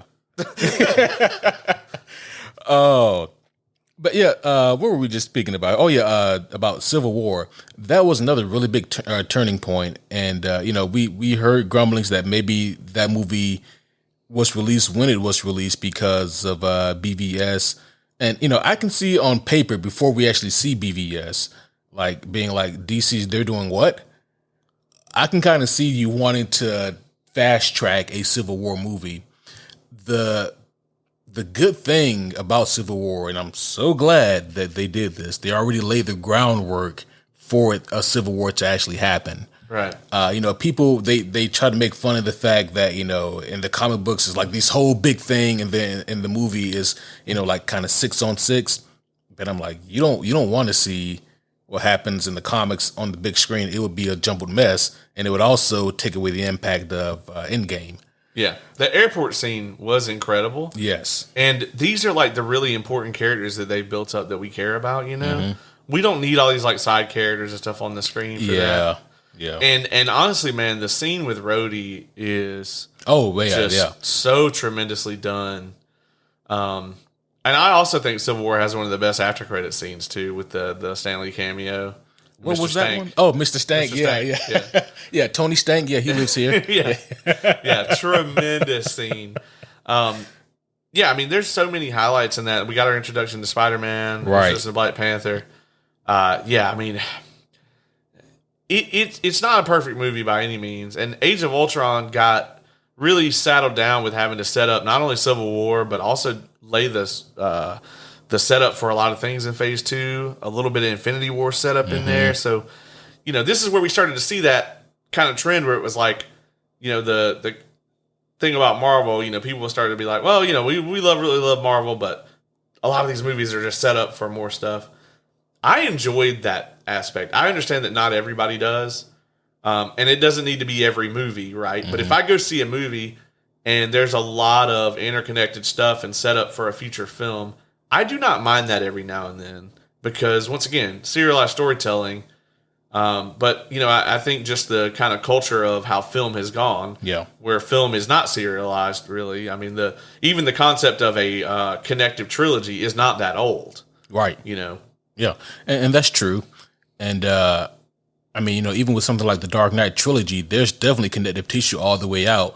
But at least for like the first 2 movies, Begins and the Dark Knight, you can watch those almost how you want to. Yeah, Rise is a little more. Yeah, it's a finale for sure. It is. But if you even look at it, like even when Batman was the biggest deal with '89, like Batman and then Returns. Mm-hmm. Other than Batman, right? There's not really a lot of connective tissue there. I mean, as a kid, I watched Returns before I saw the first one and didn't think anything of it. Yeah. And then Forever is its own movie, right? And then whatever the fuck they did with nothing. When we straight to Begins. Oh, okay, yeah. Gotcha. Yeah. Even like the Indy trilogy. Indiana Jones is probably the earliest kind of example of this, other than like Star Wars, right? Indy's the connective tissue. For the most part. Yeah. I mean, there's a couple of characters like John Rhys Davies, his incredibly, now looking at it, racist character. But no, we were thinking about that then. Right. You know? I wonder how they're going to do that for the fifth one because he's coming back. They just shouldn't do the fifth one. I agree. Yeah, I agree. Yeah, that's a great synopsis. Moving on. Some things should just be left alone. Right. I mean, Lord of the Rings, like the glaring, kind of is example of I was definitely going to get there. That's why I was leading. Because it is one story. Yeah. Stretched out across 3 movies. And it is the gold standard for a Hollywood trilogy. Right. And you do understand why Hollywood doesn't do that, because Hollywood does not like to take risks because these producers are playing with hundreds of millions of their own dollars. Right. And even as successful as that was, I mean, you look at Return of the King, it was a success in every way that a movie can be a success. Right. It holds the record for the most Oscars for one film. It made a bunch of fucking money at the box office.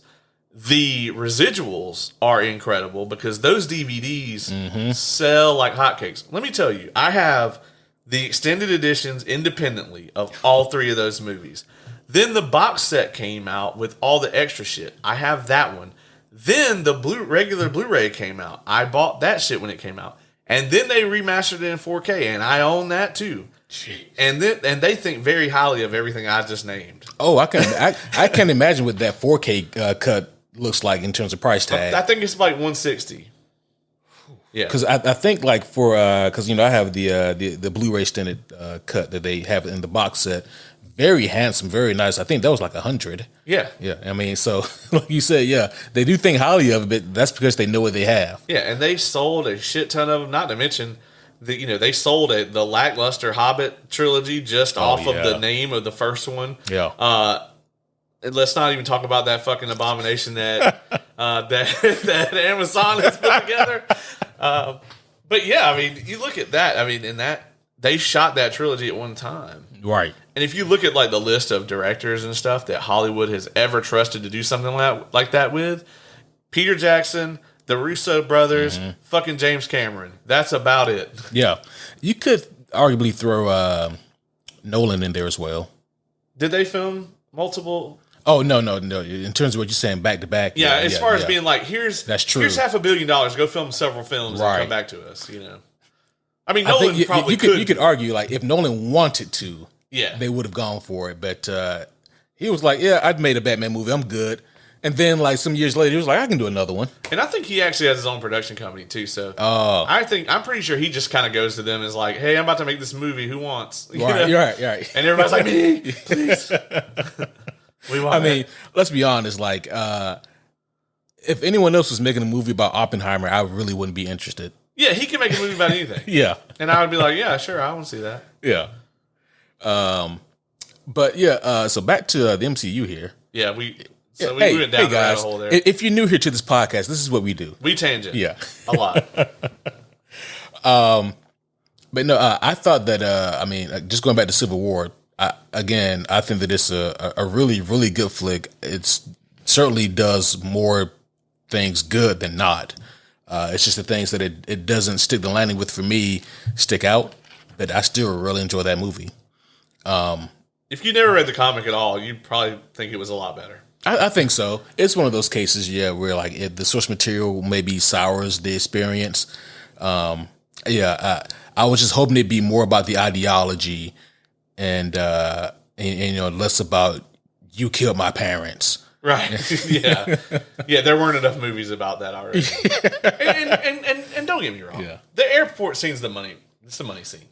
Oh, and more ways than one. It's also the scene they spent the money on. Yeah, it is. Yeah. But it was incredible. Oh, it's amazing. Kevin and I were talking about that just the other day, actually. Like the Spider-Man stuff with Bucky and Falcon. It was so good. Yeah, I could have watched an hour of that. Oh, yeah. Because all the little interactions that happen are just so perfect, and those are so rooted in not only the rest of the MCU, but the comics as well. They just did a fantastic job.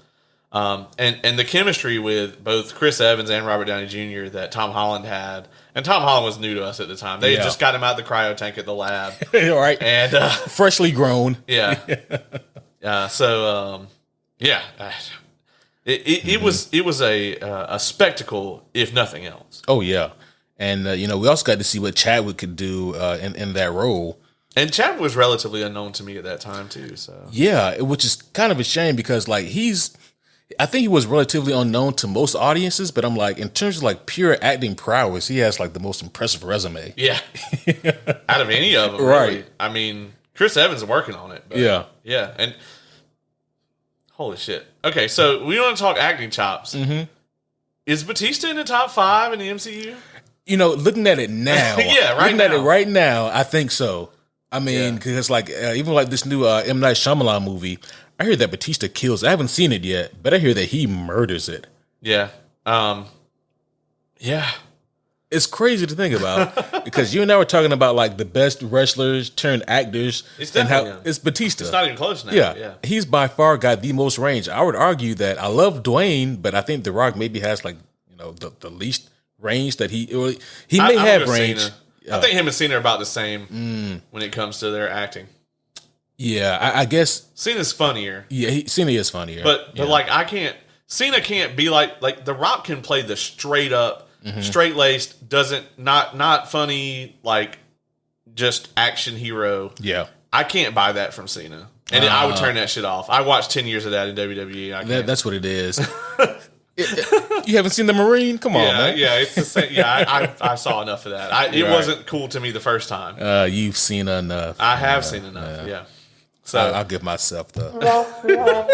I know what I did. The Rock, however, like Walking Tall, man, you believe that shit. Yeah. And he can play that role, whereas Cena's funnier, for sure. Yeah, and that's fair. I think that's what it is. And Peacemaker, no one else could play that character. Right. Just play that forever. So... so there are movies in Phase 3 that stick out as like a sore thumb for me, but like we also said earlier. Oh, well, let's think about this for a second here. What could it possibly be? What could possibly bother me about Phase 3? Let me think. What was in Phase 3? Well, it certainly isn't Infinity War. That's quite the opposite. I know you were not a big fan of Guardians 2, so. Oh, yep. I mean, that, yeah. And there's that, sure. I mean, but I feel like there's two more. One in particular that just really grinds my gears. Ant-Man 2 is trash. Yep, Ant-Man 2, that's one of the two. But man, there is another one that just... Oh, you really did not like No Way Home, right? Or Far From Home? That's not it. I thought Far From Home had some really excellent scenes in it. Wow. Yeah. I feel like there's actually 2 more films you don't like, not one. Because Ragnarok is also in Phase 3. Oh, fucking hell. You know what? I just kind of erased Ragnarok. Yeah, you thought we were not gonna Ragnarok and roll. You thought we were just gonna skip right on through it. God damn it. I was hoping so. I was really hoping so. Yeah, so we got to talk about the bad here. We do. Because we're about to talk about Phase 4 in a minute, so we might as well just start. You're right. Go ahead and get things started here. Ant-Man 2, Captain Marvel, Thor Ragnarok, and yes, folks, I am putting them all in the same category. They are various levels of trash. Yeah. Ragnarok, out of those 3, is the best of the films. That's the one that I would willingly watch again. Right, and I have seen it more than one time. I have only seen Ant-Man 2 the once. In theaters, I think I saw Captain Marvel twice, actually. I don't know which of those movies I like less. Like, I definitely can't stand Brie Larson at all. But at least Samuel L. Jackson and fucking Clark Gregg, the moments they're in the movie are really good. Whereas, like, I went to go see Ant-Man 2 for that post-credit scene. And that was it. That's the only thing I care about. What was the post-credit? Oh, yeah. They had a great post-credit scene. Yeah. Yeah, that's right. He gets stuck in the quantum realm, yeah. Well, so he gets stuck in the quantum realm, and we got our first glimpse of the post-snap world. Right. We had never seen any of it before. Captain Marvel also had a great post-credit scene where we actually got to see like a little bit of that lead-in into Endgame as well. I think I was checked out. I don't remember at all what that post-credit scene was. Yeah, because those are the two movies that came out between Infinity War and Endgame. And they, I will give them credit. They had to really tiptoe around because they killed everyone at the end of the last movie. Yeah. So, okay, like you just said, Ragnarok is, out of the 3, the one that I would definitely willingly watch. I will say this. For me, it would have to go Ant-Man 2 next because at least it's kind of fun seeing Ant-Man turn Giant Man for a second there. I'm really reaching here to find some things I like about Ant-Man 2. They said Quantum a lot. If there should be a drinking game, like I will be willing to do a live watching review of Ant-Man 2 if we take a shot every time we hear the word quantum. You can get the homie Oz on for that. Yes. Because I got a very busy schedule for the next couple of weeks. I can't afford to spend a few days in the hospital from alcohol poisoning. Or from watching that film. Or from watching the movie, yeah. Yeah. I don't know which one would kill us first. The alcohol. It would be a copious amount of alcohol. Oh, yeah, that might be impossible, actually. I don't know. You know, this was the first time where I ever thought, like, okay, like, you guys are just going to make Lawrence Fishburne the villain, right?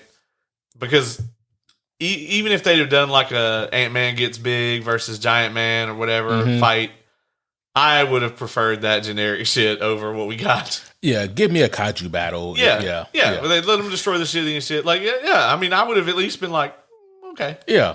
And it would have given Ant-Man something useful to do, you know. Yeah. This was like when we started to get the blundering, banana peel slipping Ant-Man. Yeah. You know.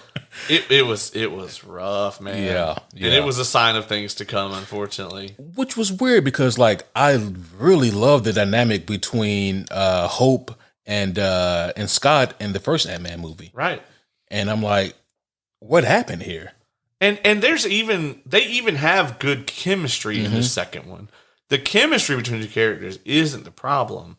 The problem is like the writing, the dialogue, pulling this thing where we're gonna take our protagonist and shit all over them for kicks, and that never works out. It didn't work out, and it's the problem in Ragnarok. It's the problem in this movie. And the problem in Captain Marvel is actually the opposite. They actually did that to the villain instead and the audience. Yeah. Right. Yeah.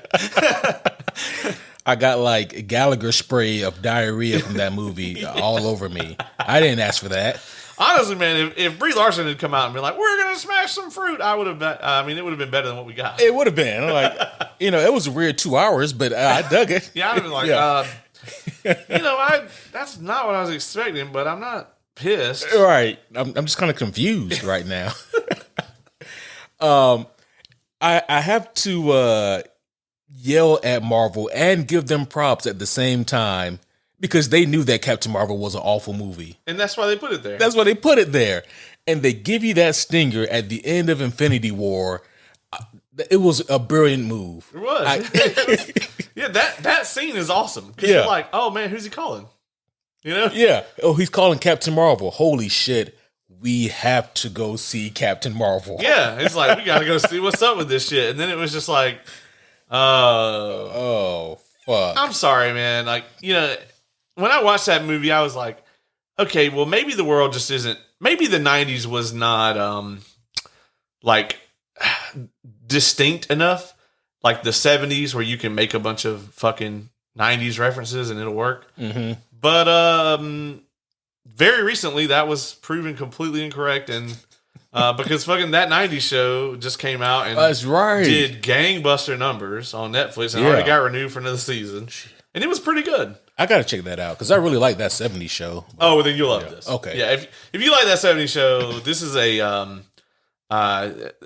probably the biggest complaint people have had about it. But no hide is for obvious reasons. Not one person's mentioned that. Okay. Actually, most people are like it kind of goes out of its way to serve the other characters, like the old characters, and I'm like, okay, but I've never made that complaint about anything. Mm-hmm. So it actually, I think, does a fine. It walks that kind of fine line of like using the old characters to introduce the new ones. It's so hard to do, and I actually think it does a pretty good job.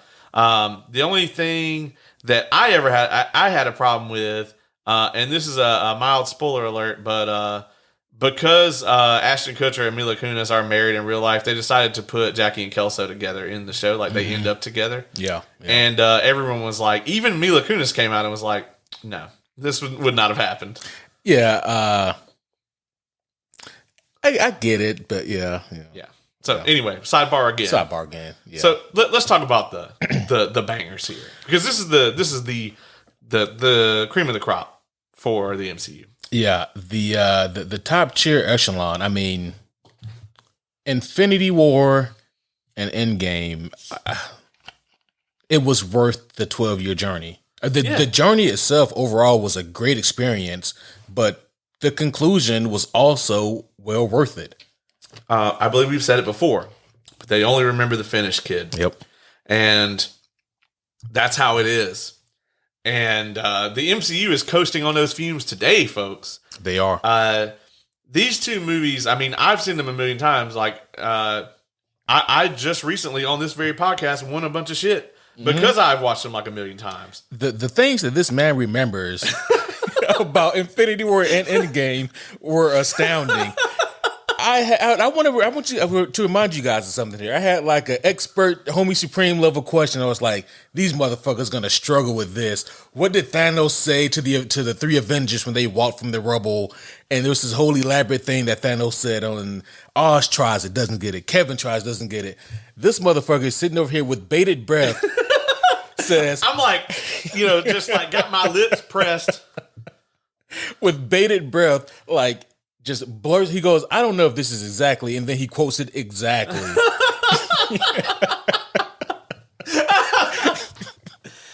soon as you asked the question, what's crazy is what went through my head with that was I was like, I was third in line, and I was like, oh man, I know this one. I was like, I'm so fucked up because they both gotta know it. And I was like, man, maybe I watched that movie too many times. And what's the line? You couldn't live with your failures? You could not live with your failures, so where did that bring you back to me? Yeah. Such a great line. Yeah, so... A really great line. That whole thing was tremendous. Yeah. So all of... I really think Josh Brolin really does not get enough credit for... He does. Thanos. He does get credit, but I mean that's one of the greatest villains ever portrayed. Oh yeah, yeah. So. And they did such a phenomenal job with that, just overall. And not to sidebar us again, man, but this is why when you get characters like Thanos on the big screen, this is why I always lobby for these comic book creators to be aptly paid for like their creations. And it's like I get it legally. Jim Starlin, he did that work for Marvel Comics and he was paid by Marvel Comics at that time for what he wrote. I get that. But because of what he wrote, this corporation made billions of dollars, and I'm like, if he got paid 0.5% of the revenue, he'd be set for life just off of those movies. It'd be like $50 million. I've done the math. Yeah. I mean, I really hate that because he seems like a pretty cool guy too. And Thanos is a fantastic creation, right? And it's kind of like Netflix was under no obligation to pay Dave Chappelle for a Chappelle show either, right? But they had the option, And so even though you're not obligated, it kind of still makes you a scumbag to profit off of this shit. So and I don't want to sidebar us again, but it's going to be very interesting because there is a limit on the trademarks for these characters. Right. And that limit starts the moment that iteration of a character happens. So, like, this is how the original Winnie the Pooh, became public domain recently. Oh. The original Mickey Mouse is public domain, not the Mickey Mouse that Disney is like, oh my God, you can't show Mickey. But like the original one where it's like the black and white drawing, like Steamboat Mickey, the Steamboat Mickey. Wow. That is public domain now. Wow. And so we are going to come into a time. I want to say it's like 99 years. Mm-hmm. So we're going to, in our lifetime, see the original Superman, the original Batman. All that stuff is eventually going to become public domain where it cannot be trademarked. Now, they'll change the suit and then they'll have another 99 years on that. Like, it's funny you mentioned that. Somebody online brought that up recently about Black Panther 2, and they said, think about how long Namor has been around. That's why they made those changes. Yeah. And I was like, that never crossed my mind. Yeah, absolutely. Because Namor is old as fuck, and a lot of people don't know that. Yeah, he's been around forever. They have to. Yeah. They have to reiterate on these characters in those ways because, they don't want a situation where you're gonna have like by the time like Spider-Man becomes public domain. Oh wow, yeah. He's gonna be such a different character that it won't even matter. It'll just that'll look like a shitty drawing of the real Spider-Man. Right. Or maybe that's when you start to phase out Peter and put more emphasis on Miles or something like that. I don't know. Yeah, because it's like Winnie the Pooh. I think it's like the Disney-owned version has the little hat on, and I think the one you can use it doesn't have the hat, but you can, so it's like, and I think there's another distinctive feature or whatever. So that's a really interesting and creative kind of caveat that I did not think about. And so you're right. Yeah, with characters, really, especially like your Batmans and your Supermans. Oh man, Captain America even. Yeah. What do you that's interesting to think about. Yeah, so we are going to see a time when these characters kind of become public domain. It's going to be interesting to see when that happens because when it does, man, there will be nothing fucking stopping like some studio from going, this is our Superman movie. Mm-hmm. And as long as their Superman doesn't look like any of the currently trademarked Supermans. Right. There's nothing they can do about it. There's nothing they can do about that. That is wild. Yeah. That's wild. Yeah, as long as theirs sticks exactly to like whatever the public domain version is. Yeah. Yeah. Sheesh. So it will be interesting to see that happen because this idea of like ultra commercialized IP isn't that old. Right. That's really a thing that, I mean, obviously it started, in the decades leading up to us being born, kind of in the advent of movies and television and comic books and all that sort of thing. But I mean, going back to it, if you look at like Sherlock Holmes and like stuff like that, there weren't like definitive art and stuff. That's true. So you couldn't be like, oh, well, this character looks like this. Right. But, even with Sherlock Holmes, as old as he is, there was an issue recently where like a Sherlock Holmes that shows emotion fell under a certain trademark or ownership, but like the actual character did not. So that's why in the recent Sherlock films and the Benedict Cumberbatch show, like he never smiles because that would have fucked them over. That's why they played it as such a like holy shit kind of stoic kind of character. Yeah, fun fact for you there, man. This is a whole nother discussion here. It is. Speaking of Benedict Cumberbatch, we also got Doctor Strange in Phase 3. We were going to freeze right over that. That's right, yeah. I almost went right over Doctor Strange. So I think that Doctor Strange, for me, is another one of those movies where had we gotten that earlier in the MCU, I think I probably would have liked it more. I think it's a fine movie, but ultimately, besides some of the cool visuals, Doctor Strange 1 doesn't really do much for me in terms of like it being a standalone film. There's a lot of interest in, or a lot of debate kind of around this. And having rewatched it recently, I kind of feel this way about it. I do think that Doctor Strange could have swapped places with Iron Man 1 and been the kickoff movie because they're framed very similarly. They are. And I think they're like, if you swap them, I think we would think Iron Man 1 is meh. And I think we would be like, Doctor Strange is this incredible kickoff character. Yeah. But they definitely did it the right way because if you introduce Doctor Strange's fucking powers in the first movie, how ridiculous is the MCU by now? Right. Yeah. You're right. And, that is a very interesting point you bring up because I remember some years ago seeing somebody on YouTube post like a side-by-side comparison of Doctor Strange and Iron Man 1. And the way that they frame it, it looks damning almost. Yeah. Because the similarities are so stark and it's like, and that's, I think that's pun when, intended. Yeah. Okay. But I think that this is also when we start to see that narrative around the MCU that they have a formula. Right. And so this is where that starts to kick off at, because really, if you think about it, Phase 1, there's no formula that you can see of, and even Phase 2, you don't really notice any kind of formula. You can say maybe a little bit for Ant-Man 1. I think Phase 1, is only formulaic in the concept of that we have the humor in there and we have similar tones throughout them. Thor 1 was a little more serious than the other ones. And then I think Captain America kind of had more of that like hope and patriotism to it. Yeah. But tonally, they're all at least in the same ballpark. Right. And then you look at like, they were all origin stories. Right. But they were done a little differently, each one of them. So yeah, I mean, I think by the end of phase 2 though, yeah, it is starting to be like, oh, this is a formula. We're going to have the hero show up. The hero is going to have a problem. That problem may or may not be a villain. Either way, the villain's going to show up. They're going to beat him at the end. And then everything's going to lead on to the next movie. And we were happy to overlook that shit because it was we were so hooked on the central narrative of the MCU. Right.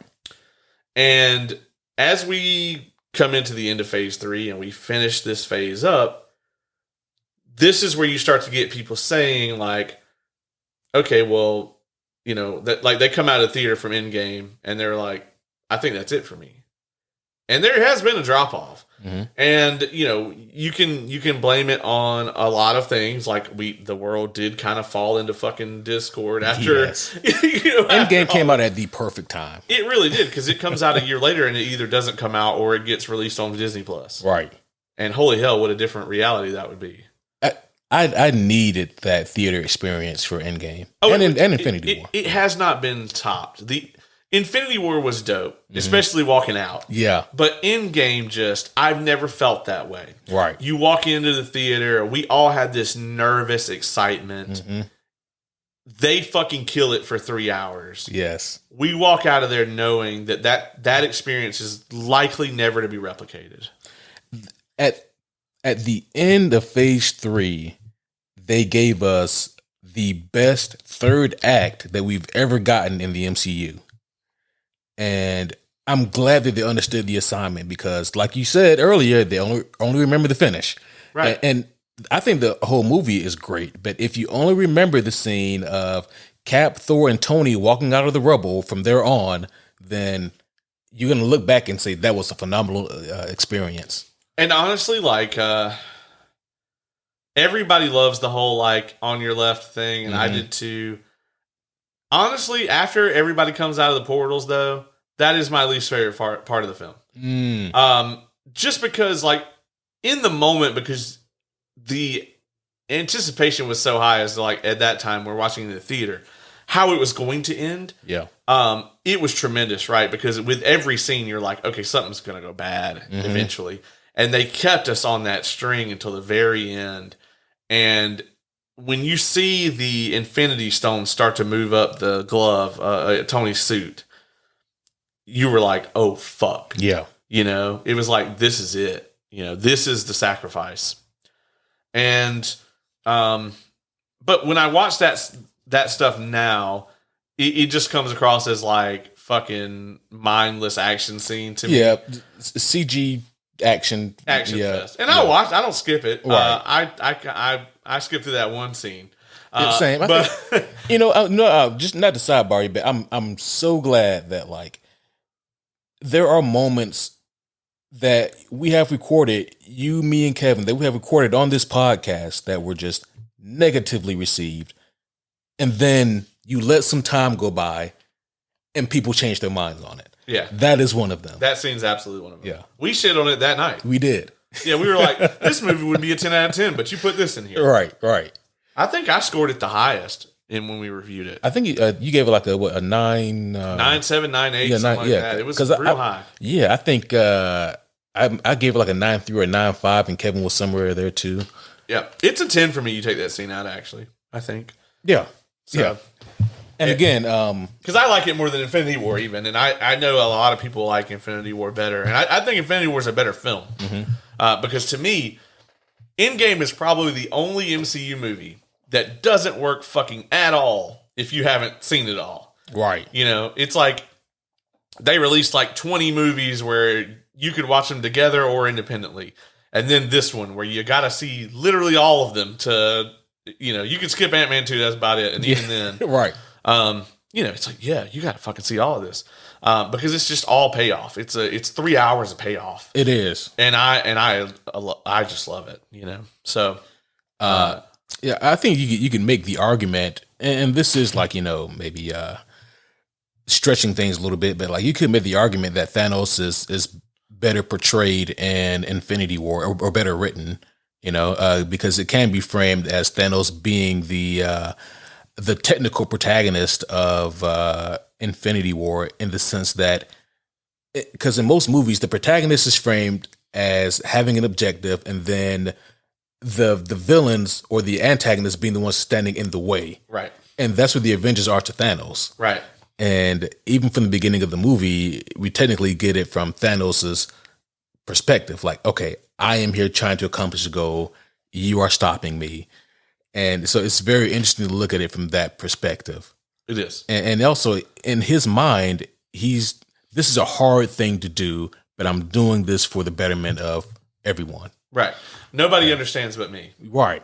Whereas in Endgame, it is framed as like, I'm gonna enjoy, killing all of you, and he comes across more villainous. Like, you don't get that. I hate to do this, but I need to. You get that. I'm really gonna enjoy kicking your asses. Yeah, well, because we get a younger Thanos. That is also true in Endgame, because they kill that like philosophical kind of Thanos at the beginning, right? And then later on we get that the younger, more battle ready. He's got more of the armor on, and he's still on his like conquest. Yeah, at this point, and he's like, "What do you mean I achieved my goal, and now these motherfuckers went through time to undo it?" Right, and he's just like, "Nah, fuck that." And that had to have boosted his ego. Like, man, look at what I made you do. Yeah. I mean, and then he's just like, well, now you've put me on a different mission. You've shown me that, like, this idea I have of a thankful universe, like, even after I do this, that you still won't see what I've done. Yeah. And so I'm going to have to make a brand new universe. I'm going to have to reduce this one to atoms. Right. And that was just tremendous. Like, how quickly he came to that conclusion. Yeah, I mean, these two movies to me, I don't know that they'll ever be topped. It's going to be very difficult. I mean, yeah, it's going to be extremely difficult, especially when you consider that we first see Thanos in 2012, and then there's nothing but anticipation and build up until we get there, and it delivered. Most things with that kind of hype don't deliver. Yeah, when he showed up in 2018, he fucking wrecked everyone. Yeah. It's almost impossible to live up to that kind of hype, but they pulled it off. And they took a risk, again, that no one else would take. Mm-hmm. They let him kill everybody. And then they let us sit on that for a year. Yeah. When Black Panther, like when they did that brilliant scene where you see, you're seeing everybody get evaporated, right? You're seeing everybody get blipped. And they show Steve and Bucky, and Bucky gets blipped, and you see Rhodey get blipped, and you're like, oh man, they're gonna leave him with just those original 6 Avengers. Like everybody's like, the side characters are all getting gone, and then they show that scene of Okoye and Black Panther. This is no place to die. Yeah, and the way that it's shot looks like, oh, we're about to lose Okoye. Yeah, and then T'Challa goes, I'm like, no. Yeah, and I was like, that's $1 billion. Right. Yeah, man. Just such a crazy thing. Like, and you were just like, there's no way. And yeah, they let us sit on that for a year, man, and nobody else is willing to take risks like that, really. Right. Or they haven't been until that moment. And the next time someone does it, like, I hate to say it, but even if it's 10 years from now and they have Darkseid show up and wreck shit, we're still going to be thinking about that. Yeah. And again, not to shit on the DCEU, rest in peace. Yeah. But rot in pieces. Right. But it's like, before 2012, I think that the casual fan base, I will say that this is objective. I think that it is a fact that the casual fan base was way more familiar with Darkseid than they were with Thanos. Right. It's crazy to think how much upward momentum the DCEU theoretically already had. Oh, yeah. You have all the rights to your characters. The Avengers, and I mean this with all due respect, we got the Avengers that we got because no one else wanted them. Yeah. Like, they were cobbled together. Iron Man, Cap, Thor, and kind of the Hulk. Yeah. Because they didn't have the full rights to him. Yeah. We cobbled this together, okay, because this is all we have. And they made them all into superstars. Made them all into superstars. Into iconic characters. Where now it's like, oh, this movie doesn't have them in it. All right, well, you know. Yeah. It has a ceiling of what it can make. Right. You know, where it's like, you know, nobody... Like, obviously this doesn't fucking apply to Batman. Because he can print cash no matter what. Yeah. Batman seemingly can survive anything. We've seen that time and time again. But, like, to think that, like, no one else in the Justice League I would consider to be a draw. Even Superman right now. They might flip that around. Yeah. But it's just like the damage to that brand, you know. I mean, even when you think back to it, man, like when I was a kid, I used to go to like Six Flags, you know, and like they're tied into Warner Brothers and everything there is themed, you know, around superhero. They have a fucking Gotham City section of the park. And it's just like you look at it now and it's just like, you know, that's not like what's going to bring money in or whatever. There's people flying around the fucking world to come out and go to like Avengers Campus and stuff. Right. So, yeah. And, you know, it is, it's unfortunate to look at the DCEU and what they could have had, what they could have done. Because again, there's no reason why Batman, Superman, Wonder Woman shouldn't all be multi-billion-dollar properties, as well known and as popular as they are. One more thing about Phase 3, and then let's move on to Phase 4 here. Finally, after an hour and 45 minutes. But right. I just want to address like one, I guess, little thing of levity, just to bring a little bit of sarcastic humor here. And that is, I want to get your thoughts and also give my own opinion on what people consider to be a plot hole in the whole Thanos saga. And that is, why didn't Thanos multiply the amount of resources instead of killing half the people? My thought on that has always been, and again, this is just me, you know, putting information into the films that aren't directly implied.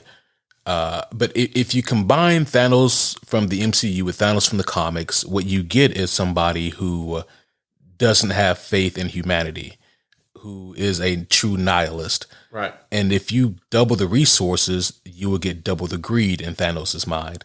So if you have that, then you still end up with the same problem. Right. No one is hungry on Earth because there is not enough food on Earth. Right. There is enough food on Earth to feed everyone and then some. But somehow people are hungry. Figure that out yourselves, folks. So yeah, that's why doubling the resources wouldn't work, because that's not the problem. Yeah. So yeah, and it's like that on several other worlds. You know, so absolutely. So yeah, I mean, he got rid of the root of the problem, whether we want to agree with that shit or not. Right. Because it is insanely fucking nihilistic, but I can't say he's wrong. Right. So Phase 4. Oof. Oh man. When we were going into Phase 4, like you mentioned earlier, some people were done after Phase 3 because they felt like that was the perfect jumping off point. You know, if you jumped off after Phase 3, that means that you invested 12 years. Yep. And I mean, that's a great run, and that's a great story, and all stories come to an end, and that is a great ending if you guys want to leave it there. But for, you know, all the rest of us, which, you know, majority of us, you know, wanted to stick around and see what the MCU looks like past Phase 3, to see what stories they have to tell us now. We come into Phase 4. And with Phase 4, again, there's so much hype and there's a shit ton of goodwill stored up for the MCU. And this is where we get the assurance too, like, oh, hey, the Disney Plus shows are coming and we're going to do the TV thing right this time. Yep. We're here. It's going to be directly tied in with the MCU. We're going to start incorporating these TV shows. This is going to be Marvel Productions. Here we go. And then you're going to get all this stuff. And then we get this massive slate. They give us the biggest slate that we've seen so far. And okay, so yeah, I have it pulled up here. So in total, it was 7 movies. And obviously, that's not including the TV shows there. 7 movies and 11 TV shows. And then 8 TV shows, and then 2 specials. Yeah. So is that that would be for the specials? Are we counting the Guardian special and then Werewolf by Night? Yeah. Yep. Oh man. It's so much, and like we don't have to talk about everything here because we will be here until for the rest of time. Yeah. So let me just say that I can divide Phase 4 into a couple different ways categorically, but here's the main problem for me, and this is the stickler. You got me on the MCU as a whole storyline, right? You have me baited on that. I'll show up at the movie every fucking time for it. The things that don't work in Phase 4 also don't have any real connective tissue to everything else. And the things that do work are also lacking that. So it's like I look over at, Hawkeye as a show and go, I really enjoyed that shit. But it didn't leave me with anything. Right. I enjoyed it. I'll probably never watch it again. Yep. I liked it. No problems. Really liked it. Very interested to see more from any of those characters, really. Same thing with, and I know we're going to disagree on this one. Actually, this is maybe one of the exceptions. It would be with Miss Marvel. We get the mutant drop at the end. I thought it was good. I thought the show was not great, but I enjoyed it. I'm not going to watch it over and over again. The Guardian special fucking got me really hyped for Guardians 3. Really enjoyed it. I think it is the cream of the fucking crop of Phase 4. Yeah, listen, guys.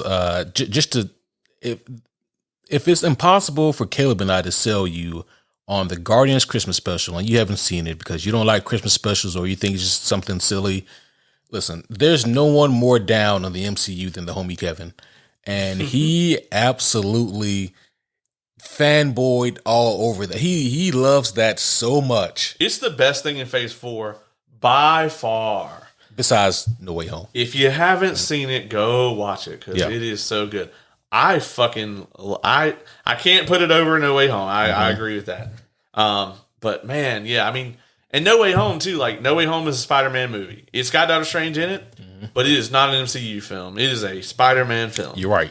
And it's like I said, man, that's a banger, but it doesn't set up anything. It doesn't give me anything to be looking forward to. And like with Ant-Man, we're less than a week out from Ant-Man kicking off Phase 5.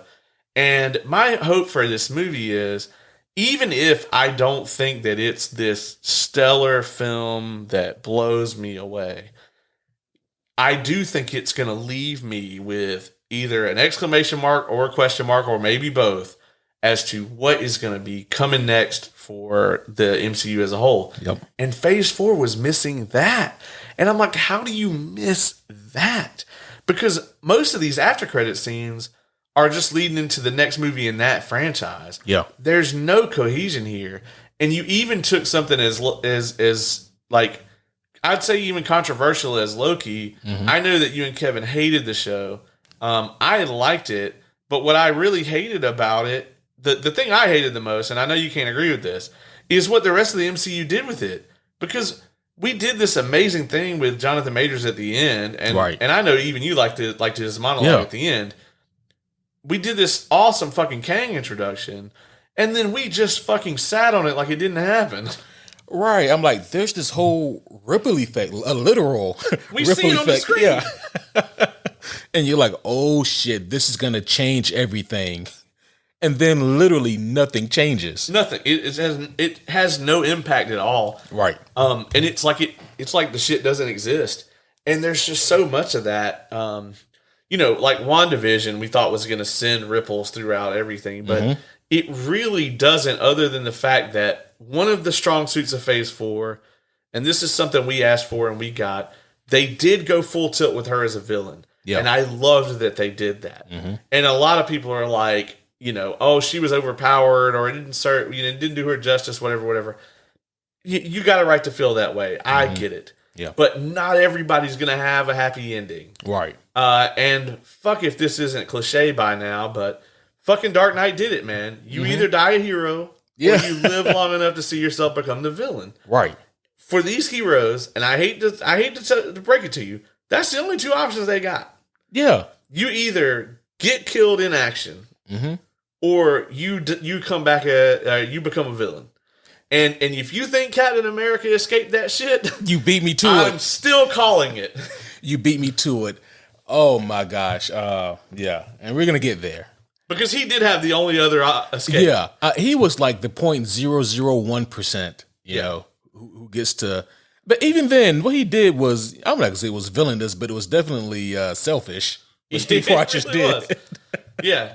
Yeah, I mean, honestly, man, I don't blame, what's her name, for becoming a villain at all. Sharon Carter. Oh, yeah. Because he had her right there, and he was like, I'm going to go back in time and bang your aunt. I'm out. Yeah. Your auntie. I know, like, when you knew her, she was like old and decrepit, but man, when I knew her. I ain't blaming him. She is thick. Right. Did you ever, not the sidebar us again, but did you ever see the skit? I forget which, what YouTube channel put it out, but it was like what Steve Rogers' life was like when he went back in time. And it was like he was sitting there with Peggy one day, and it was show like the date, and it was like the date that JFK got killed, and he was like asking Peggy, so what's the day? And she goes, oh, it's the day that JFK, he's gonna go down parading through blah blah blah, and Steve was like, ooh, fuck. Let's just stay in today. Yeah. And it basically goes like a series of events that happen that are super traumatic that Steve just doesn't do anything about. Yeah. He's like, well, I guess we could DoorDash it. Oh. I guess I'll run down to the market. And... Yeah. But that would be so hard, man. I know he grew up in that time. But he spent, what, like 11 years or something in the... No, longer than that because the blip. The blip, that's another 5. So that's so he spent, what 16? Was it, 16 years in a technologically advanced society. Surely he got used to smartphones by then. Yeah. I mean, that shit had to just be, even though that's where he grew up, like, going back to that, it had to have been... Right. Nightmarish. 16 years ago. So he went back to the 1940s, right? Yeah. So when was AC invented? Oh yeah, so 16 years ago to be 2007, right? For us, if we went back to 2007, we would be struggling with that. I'd fucking die. Like I like video games. Yeah. Don't ask me to play a video game from 2007. Yeah, Final Fantasy X is like the best shit you got. Can you imagine going back to that voice acting? Oh. Fucking hell. You know what I think will happen with people like us in that situation? We'd either die or just get in amazing shape because there'd be nothing else to do. There would be absolutely nothing else to do, man. Yeah. And not to mention, they'd be like, bro, a fucking Daredevil movie's about to come out. And you'd be like, oh.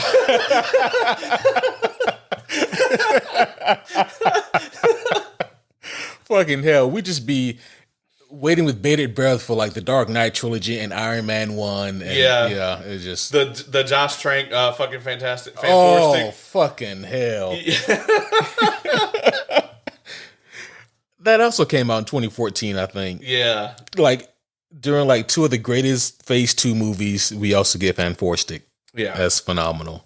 So yeah, thanks, Josh Trank. Shit, it could have been in Phase 4. It could have been. Yeah, it would have.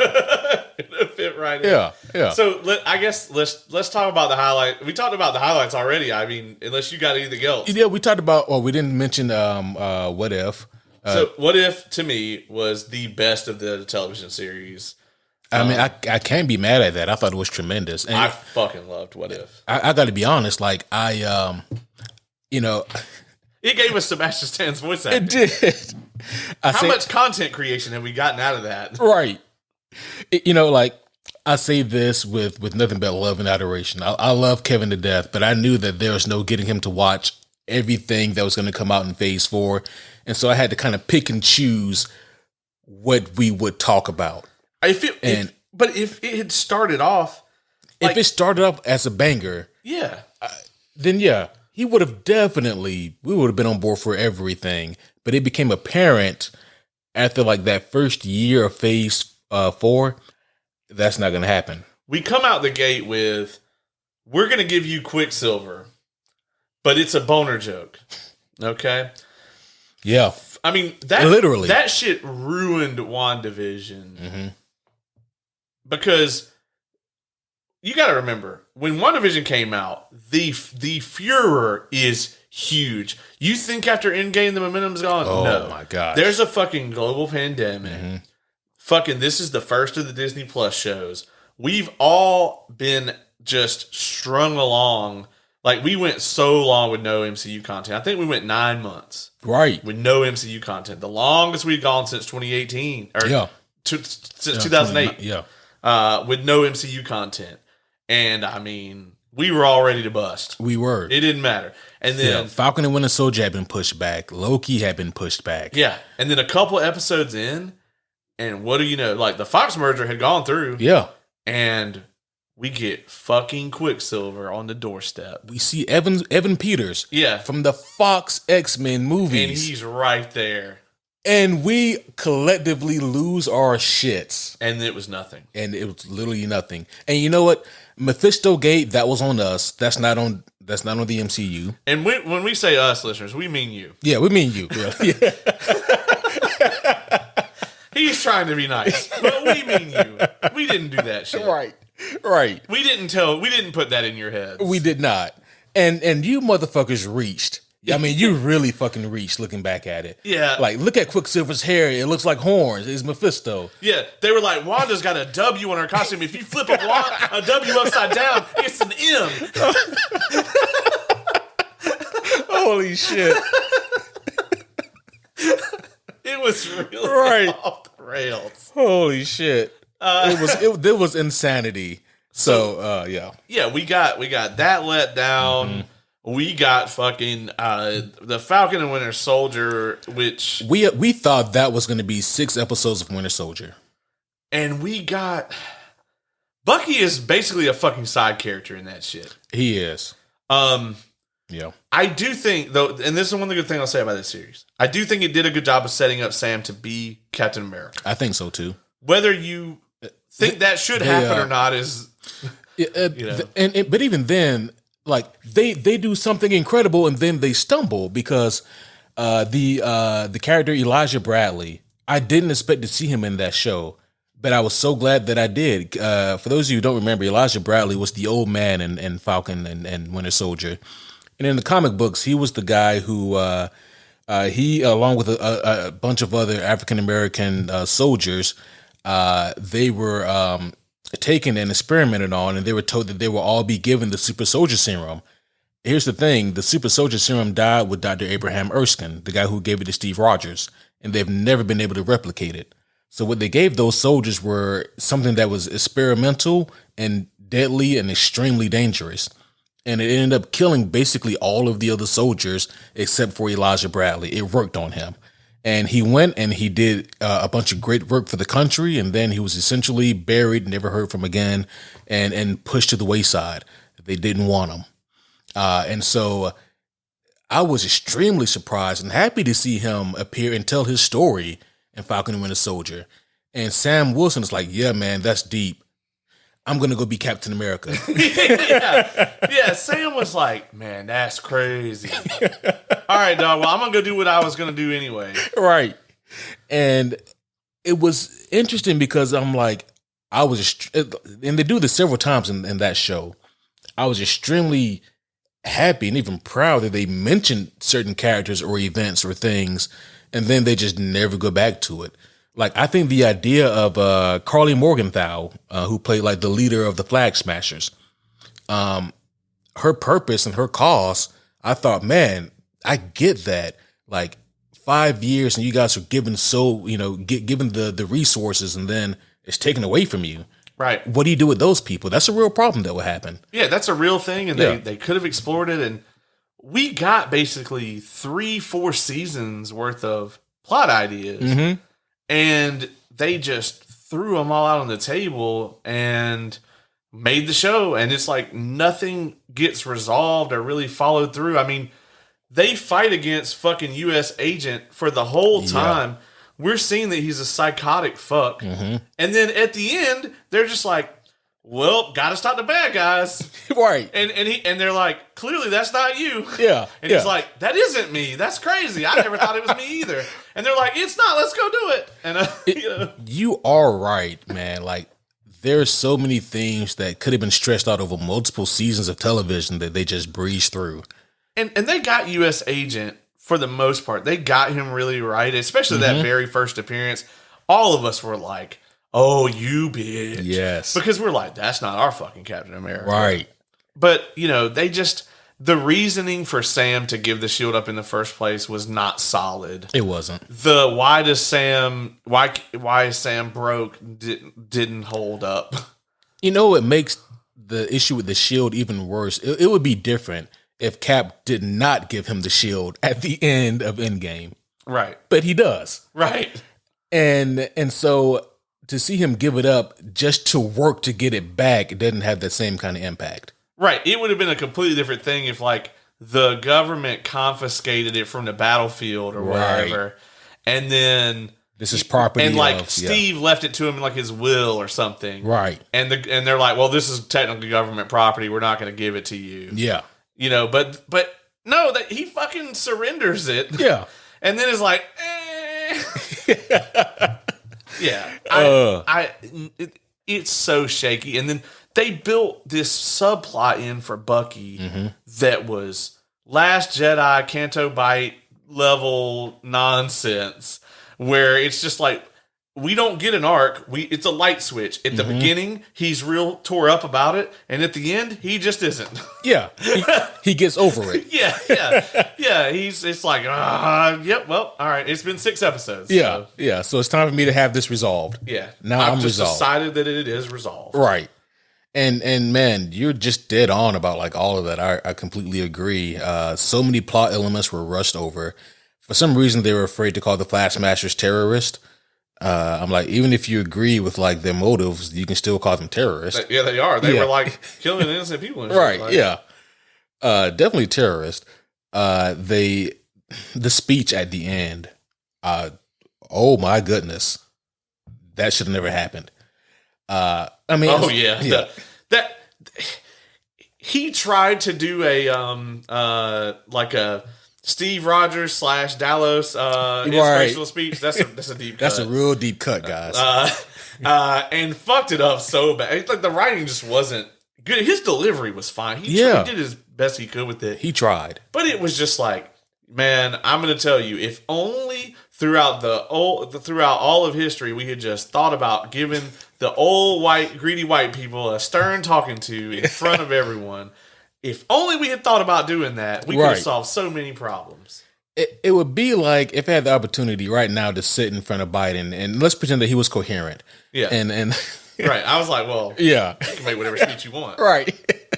But if he was coherent and they were like, okay, you know what? The president decided to sit down with you, Q, and you can tell him whatever you want. What can you do to better this country? What can you do to better the black community? And I said, Joe, you've got to do better. And then I'll walk the fuck out. And he's like, who's Joe? Right. He calls up Joe Rogan. You got to do better, Joe. Yeah. I just had this guy in here, very concerned citizen. Holy shit. Okay. So I think we both agree that like the problem with the TV shows is that I don't want to say they lied, but they did kind of lie. They said that these TV shows would directly tie into the movies. And with the exception of WandaVision, they really don't. Right. But what did you think about the movies overall? Mixed bag. No Way Home is the easy favorite. Multiverse of Madness struggled. And it's not that it's a bad movie. Yeah. It just didn't meet the expectation set for it. And all the lackluster shit that came out like leading up to that, I think really hurt it because we were like, well, next year's looking rough, but Multiverse of Madness is going to carry it. When we did the Homies Award for 2021, I guess at the end of that year, I took a huge risk. I said, I think, like, my mind says that Multiverse of Madness will be the best superhero movie of the year, but I'm going to go with the Batman. And Kevin was like, I wish you were right. He puts Multiverse of Madness number 1. And it wasn't even number 2. And it wasn't even number 2. It was number 3. Yeah, it was number 3. Yeah, I mean, that's something, right? Yeah, but this is... So you're going to tell me that DC brought the number 1 and number 2 movie? Yeah, and I was like, we fucked this list all the way up. Who would have saw that coming? The easy bet, Multiverse of Madness, best movie of 2022. Yeah, but the Batman and Suicide Squad, nailed it. And so you're sitting there like, what is the MCU doing? Because you have, in years previous to this, it's like the MCU's claiming spots 1, 2, probably 3. Yeah. And then you can feast on whatever scraps are left when Kevin Feige's done. Yeah.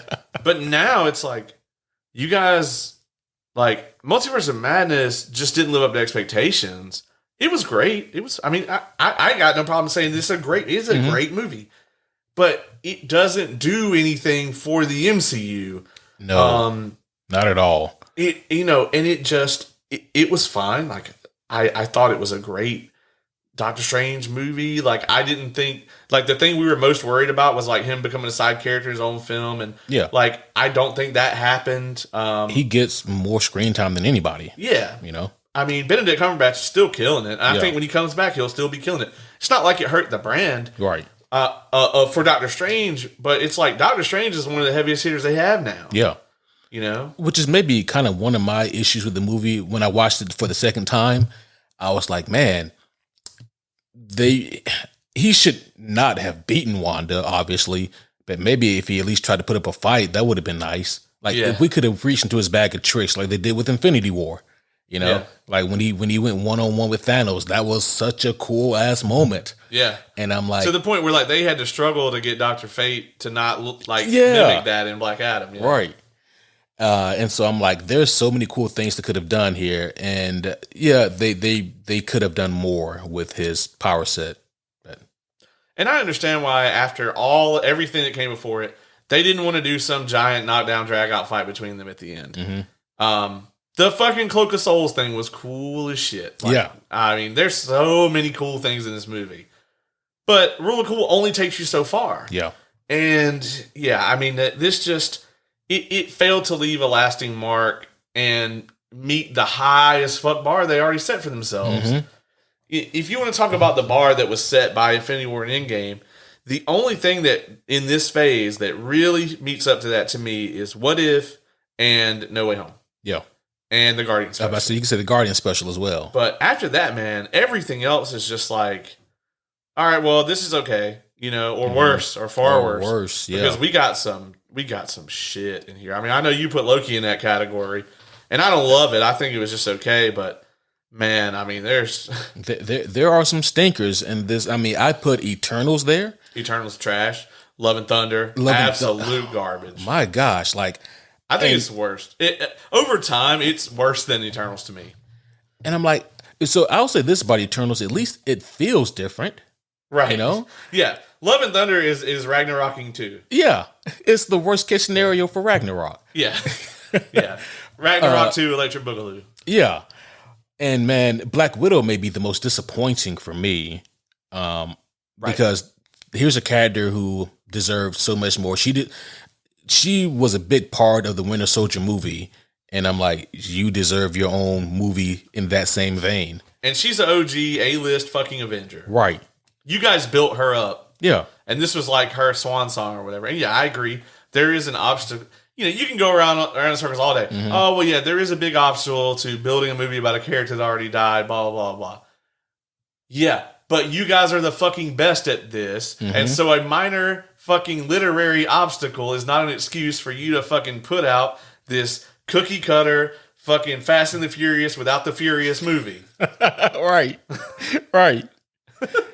And man, it's like there were so many opportunities, so many ways that movie could have been phenomenal. And it hurt my feelings that it wasn't. I wanted it to be, because, like you just mentioned, we had been with Black Widow for since Iron Man 2. That was like 2010. And you mean to tell me that this OG Avenger doesn't get a proper send off? Right. Yeah. Yelena's the only thing in that movie that saves it. She is. She's it. She is the only thing. And man, the reason why, the Taskmaster for me is just one of the worst parts of the movies, because Taskmaster is a relatively well-known villain who people really, really like. It's not the problem that you gender swap the character. It's the problem that you gutted the character. Yeah. Yeah. You could have gender swapped the character and still made it the character. Right. I thought it was a cool concept in my mind. I said, I think that Taskmaster is going to be a chick, but what if she was also part of the Red Room program and went rogue and just was able to just study everybody's movements and just has this. But when you take the personality away and make another villain who doesn't even speak, you take the personality. She got the Deadpool treatment from X-Men Origins. Yeah, exactly. Yeah. And we all know how well that went. all know how well that went. Yeah. And so that also just really, really sucked. This is where the critics really started to hammer on them too, man. We started getting our, every time we come out, like, oh, Marvel sets new Rotten Tomatoes low, or, it's almost arbitrary, but it kept happening. Right. Because it was like Marvel sets a new low record. I'm like, so what, you mean they didn't make $1 billion? Right. What does that mean? These are still clearing budget. They're not losing money on most of these movies. Eternals maybe, but I mean, they're going to sell toys and shit and whatever. But I mean, if you look at like Thor, it's fucking trash, but it still made a bunch of money. Now you can make the argument that Thor made a bunch of money. It didn't make as much as Ragnarok. You would be correct. However, that doesn't mean that it still didn't make money. Right. And that's all they really care about is the return on investment. Yeah, they wanted it to make more money, and I don't think they're going to let Taika Waititi near that property again, but we'll fucking see. But yeah, I mean, my thing about Phase 4, though, I go back to what I started out with here. It feels like, and I don't use this term lightly, folks, it feels like the fucking Star Wars sequel trilogy as far as the planning. The execution is not nearly as bad. Yeah. But it's almost like they gave these different directors these projects and were like, do whatever you fucking want. And then Kevin Feige wasn't in the room to go, okay, well, we got to do A, B, C, D to get to E, F, and G. And the reason he didn't do that is because E, F, and G weren't fucking coming. Yeah. We ended this phase with Black Panther 2, and it has not shit to do with anything else. But going forward, yeah. I'm like, the only thing it did was it established a new Black Panther. But I'm like, Wakanda in itself is already so, removed from the rest of the world. Yeah. It's like, it's not impacting the greater MCU. The only thing that Phase 4 did was introduce a bunch of fucking side characters or young Avengers or whatever the fuck. Oh, they introduced like all of the young Avengers. All of them. I mean, they're all there. So you guys spent 50-something hours to set up a Young Avengers film that you haven't even announced. Yeah, unless you haven't even announced. And they're not going to be young by the time you announce them. Right. Or by the time they're in these films. And I mean, I liked, what's Hawkeye's? Kate Bishop. Yeah, Kate Bishop. Yeah. Loved her. Same. Yelena, loved her. Right. That's the list. Everybody else, various degrees of meh. Right. Like, let me see more. Yeah. Like, let me see what America Chavez does next before I give the verdict. Let me see what you do with Riri next before I can give a verdict. Like, let me see what they can do. America Chavez, to me, like, it's going to be interesting to see when she's not the MacGuffin, like, and has to, like, stand out as a character, Agreed. Yeah. I think the actress is great. Oh, yeah. Same. And honestly, I really loved Miss Marvel. Mm-hmm. I like the actress. The actress is tremendous. Right. Out of everyone we've named, other than maybe Yelena, I think she's the best out of all of them. I gotta go with Haley Steinfeld. Haley Steinfeld's dope. Yeah. I can't disagree with that. Fucking Chris Hemsworth's daughter, though, get the fuck out of here. Yeah. Oh my gosh.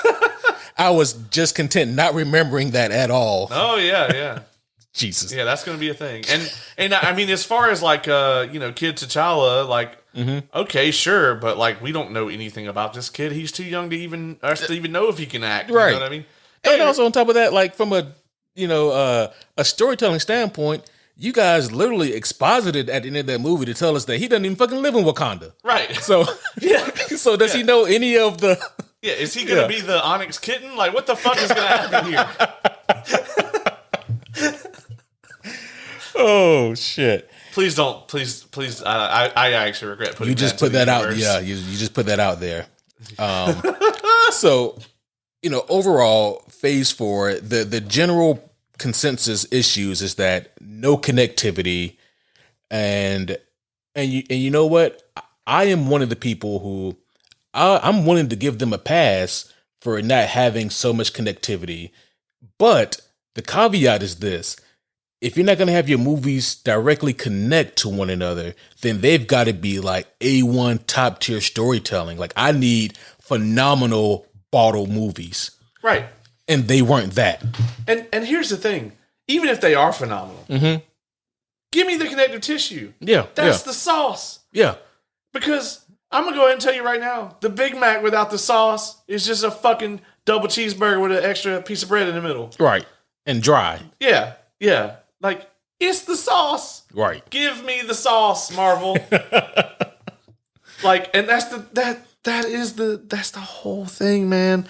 This is what you built it off of. The reason that we were fine with sitting through whatever the fuck you had before is because you gave us this tissue that was going to be connective. So we were invested in your overarching narrative, even if we didn't love the chapter we were on. But now you're just giving me these like seemingly standalone properties that have meaningless Easter eggs in them that are meant to build on my nostalgia, not from my childhood, but from like 2018. Right. And I'm just not here for it. And I don't think that anybody else really is either. Like, give me something. Like, the only thing that we really saw that to me would seem like it was going to lead up to some cool shit was the end of Loki. And up until maybe this week, that hasn't come to fruition. Or the end credit scene of Shang-Chi, which we didn't talk about. Shang-Chi was very good as well. Yep. Especially for a first movie. Thought they did a great job. Yeah. But that end credit scene was real cool because, all right, well, we got Bruce Banner and Carol's here. I mean, so for me, it had potential to be really cool, but it's only cool contingent on what follows it. Because we got nothing. Because it's essentially a mystery. And I'm like, this is intriguing. Well, let's see where this leads. And 3 years later, I'm like, let's see where this leads. Yeah. Most people probably forgot about it until I just mentioned it. Right. But it made sense. We got a universe traveler. It actually made sense for Carol to be there. Right. We got a fucking, is a physicist? Is he a physicist, technically? Bruce? Yeah, nuclear physicist. Yeah. Yeah, so we got a master of the mystic arts here. Right. We got a fucking somebody who knows all about the damn cosmos, and then we got a motherfucking scientist. You got bases covered. And all three of them are like, don't know what the fuck this is. Yeah. And I'm like, oh, well, shit, then what the fuck is it? Right. And Kevin Feige's like, don't bust that nut, we'll be right back. Yeah. He never came back. Right, and we never got back. We got blue balled from hell. Yeah, mine's still blue. Yeah, still. Like the rubber band's on way too tight.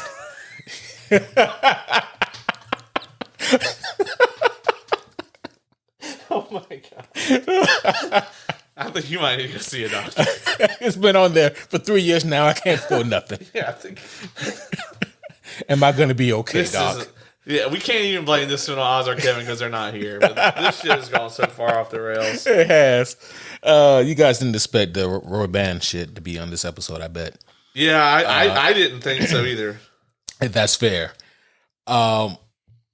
Another issue that we haven't talked about yet about Phase 4 that people have started to notice is the quality of the visuals. This is something that I actually did notice. Starting with Black Widow, I was like, I'm not shitting on this movie just because I don't like it. But while I was watching it, I was also like, look at that fucking green screen. Yeah. Like normally with MCU movies, I mean, Ultron was standing there. Yeah. You can't tell me they didn't build an Ultron bot. Yeah. Hell, even like the Tesseract and shit. In the first Avengers, all look. I mean, look at how good. 1. I was gonna say Iron Man 1. Do you remember how good Ironmonger looked? Yeah, like coming out of the shadows. I'm like, how does this look that good in 2008? I mean, even though in Iron Man 1, the Iron Man suit is for most of the shots is practical, other than the mask, right? Still, it doesn't like. A lot of this though comes down to the fact that Marvel started making more things. Yep. So, they made in 2-3 years the same amount of content that they made in 12. Yeah. And Disney should have, to me, this would be expensive. So Disney has made the choice to outsource all of this shit. Which I think is what they've always done. Yeah. But the problem here is there's just not enough A-list, visual studios. No, that's graphic design studios, whatever. Yeah, VFX houses. Studios. Yeah.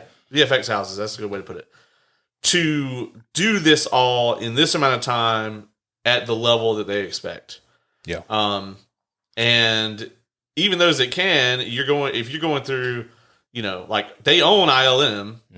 Fucking ILM can only do so much. Right. And they're fantastic. Oh yeah. I mean, fucking they started fucking visual effects. Weta Workshop can only do so much. Oh yeah. And I don't know if they're even using Weta for a lot. I would have to look at that, Yeah.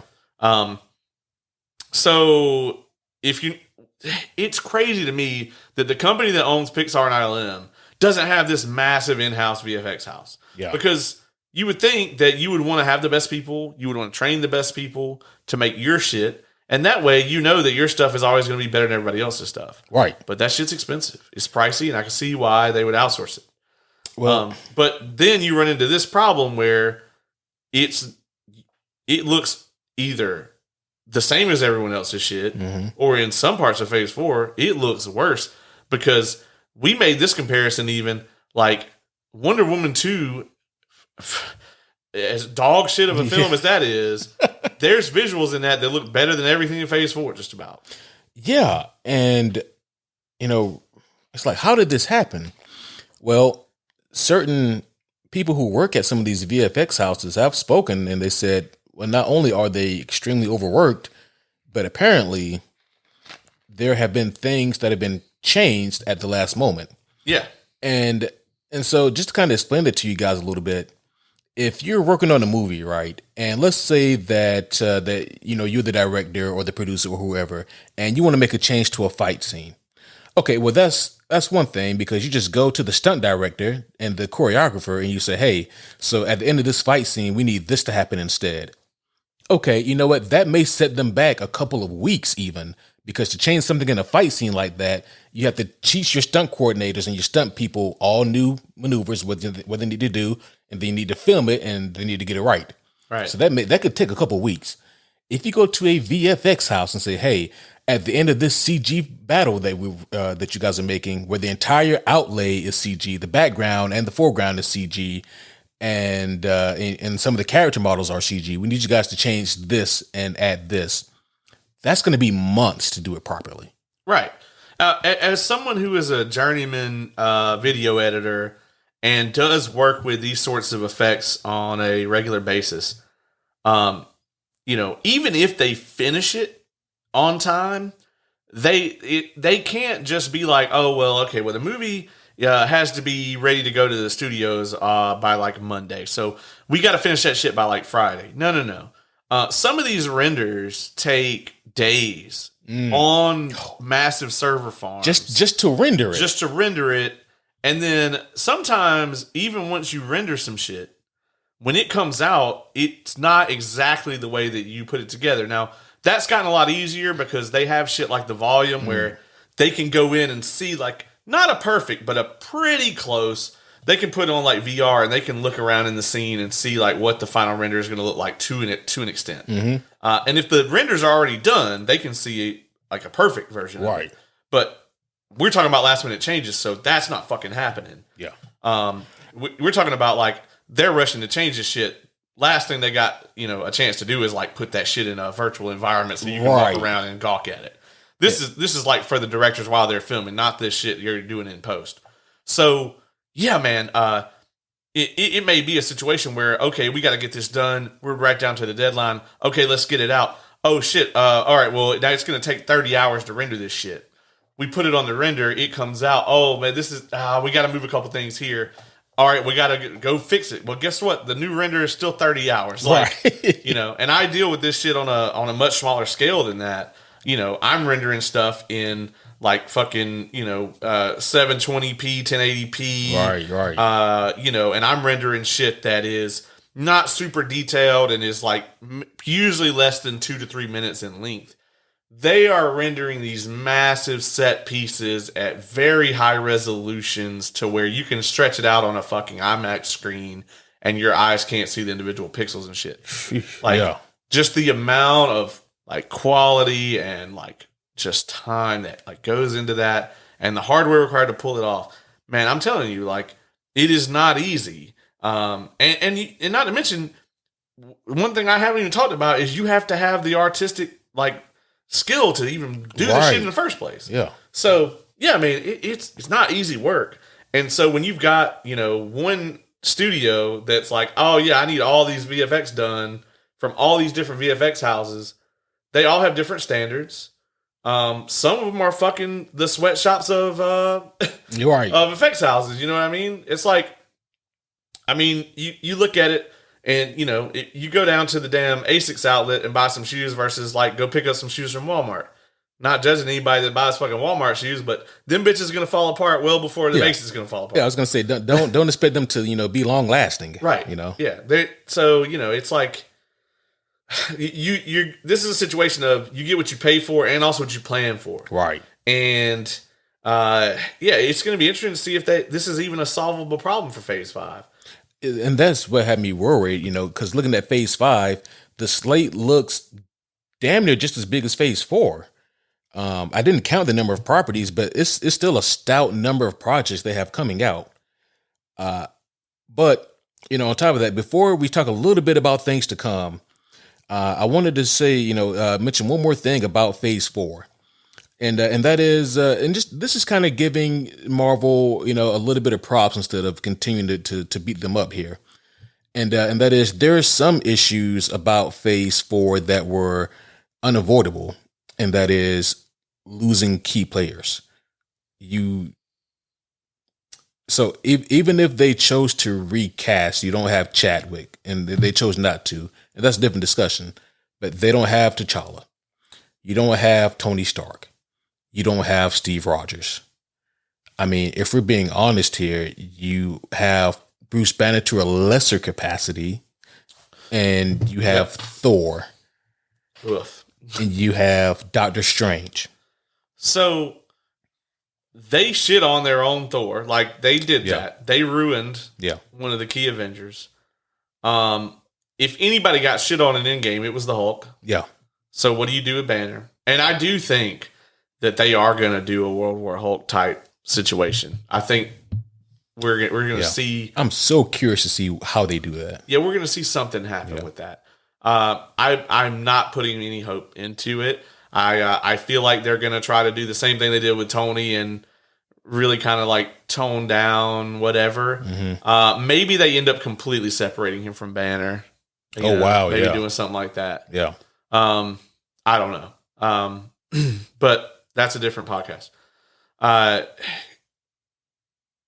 So they really just have Doctor Strange. Yeah. Because Tom Holland is nobody knows Peter Parker is Spider-Man. Right. I don't know why I would even think that. And he's probably going to spend more time with your street level heroes like Daredevil, Yeah, and Tom Holland is taking a break, in a meta sense. And so is Benedict Cumberbatch. Holy shit. And so is Hemsworth. I mean, so is Hemsworth. He said he would come back and give the character a fitting in. So, like, there's just a very short amount of, like the resources they have to pull from of, like, banger characters is very small. So, like, I understand that they were trying to build new ones, but I think that's been a mixed bag. I think Shang-Chi, great job. Mm-hmm. I think Miss Marvel, they're doing a good job with her. And Yelena as well. But, like, that... I mean, Kate Bishop, but like she's not going to fight Kang. Yeah, right. And that's the thing. It's like the verdict is still out to see if these characters can be like your top tier A-listers. Any of them that I mentioned, yeah. I mean, right now, because like you made a great point mentioning that we are losing even more, of our A-listers, but it's like we may lose fucking Scott Lang this week. We might even lose Scott Lang, yeah. And so it's like we also have to add maybe. Would you add Sam Wilson to the top tier? Yeah, I would agree that Sam, and I mean I think Bucky is a draw also. Like he may not be an A-list, but he's B-list. I think Rhodey could step up and be A-list. Mm-hmm. Because he like obviously they're having to bring back Samuel L. Jackson because like Nick Fury got to do something. They got to bring him back into the mix. So let's look at the lineup here for Phase 5, and then kind of discuss further what we think they could do to kind of course correct. This year could honestly be an amazing Phase 5 kickoff. Yeah, I think so. I think it was their 2024 I wasn't hyped for, and their 2025 I think I was really stoked for. Yeah, but this year we're getting Secret Invasion. Yep. Yeah, we're getting Ant-Man Quantumania. We're getting Guardians of the Galaxy 3, calling it right now. That's movie of the year, comic book wise. Yep. What are we getting? Loki 2 this year? Yes. And What If 2? Yep. What If 2, Loki 2. We're getting the Marvels in July. We're getting as of now, we're still supposedly also getting Ironheart in the fall and Agatha Coven of Chaos in the winter. All right, so all but 2 of those I'm pretty excited about. Yeah. Oh, I'm sorry, I missed one. And Echo in summer this year. See, I'm almost clean slate with that. Like, that shit could go either way for me. We're not getting Born Again until next year? Not until next year. Ugh. Yeah. They're, because they're doing 18 episodes or whatever. Yes. And the estimate is that it takes like 4 to 6 weeks per episode to film that shit. Wow. Yeah. Listen, we know what the good thing is about Phase 4 being a bummer is that Marvel knows we got to knock this shit out the park. Yeah, and I really hope that they start that on Thursday. But if they don't, like, here's the thing, man. Guardians 3 is going to be great, but I think I don't think it's going to have a lot of connective MCU tissue. Same. I really think James Gunn is going to tell a very character-focused, driven narrative, and it's going to be tight. I don't think so we're too. going to get all this, like, universe building in this thing. I think he's here to say goodbye to these characters in a satisfying way and pay off what they've done previously. And, he has said that he only came back because he wants to tell Rocket's story. And so it's going to be fucking traumatic, dude. If you look at the trailer, some shit is going down in this movie. I think it's going to be amazing. But if it's amazing, but doesn't have anything to do with the greater MCU, which it probably won't, then that doesn't do you a whole lot of good as far as credit in the bank going forward for your universe. Right. So, like, Ant-Man has got to be good. Or, Secret Invasion's got to be really good. You got to do something that's going to be connective. I'm with you on that 100%. I think that Guardians will be the best superhero movie, not just the best Marvel movie, the best superhero movie this year. But Quantumania, I think, is going to be the most important, or it should be.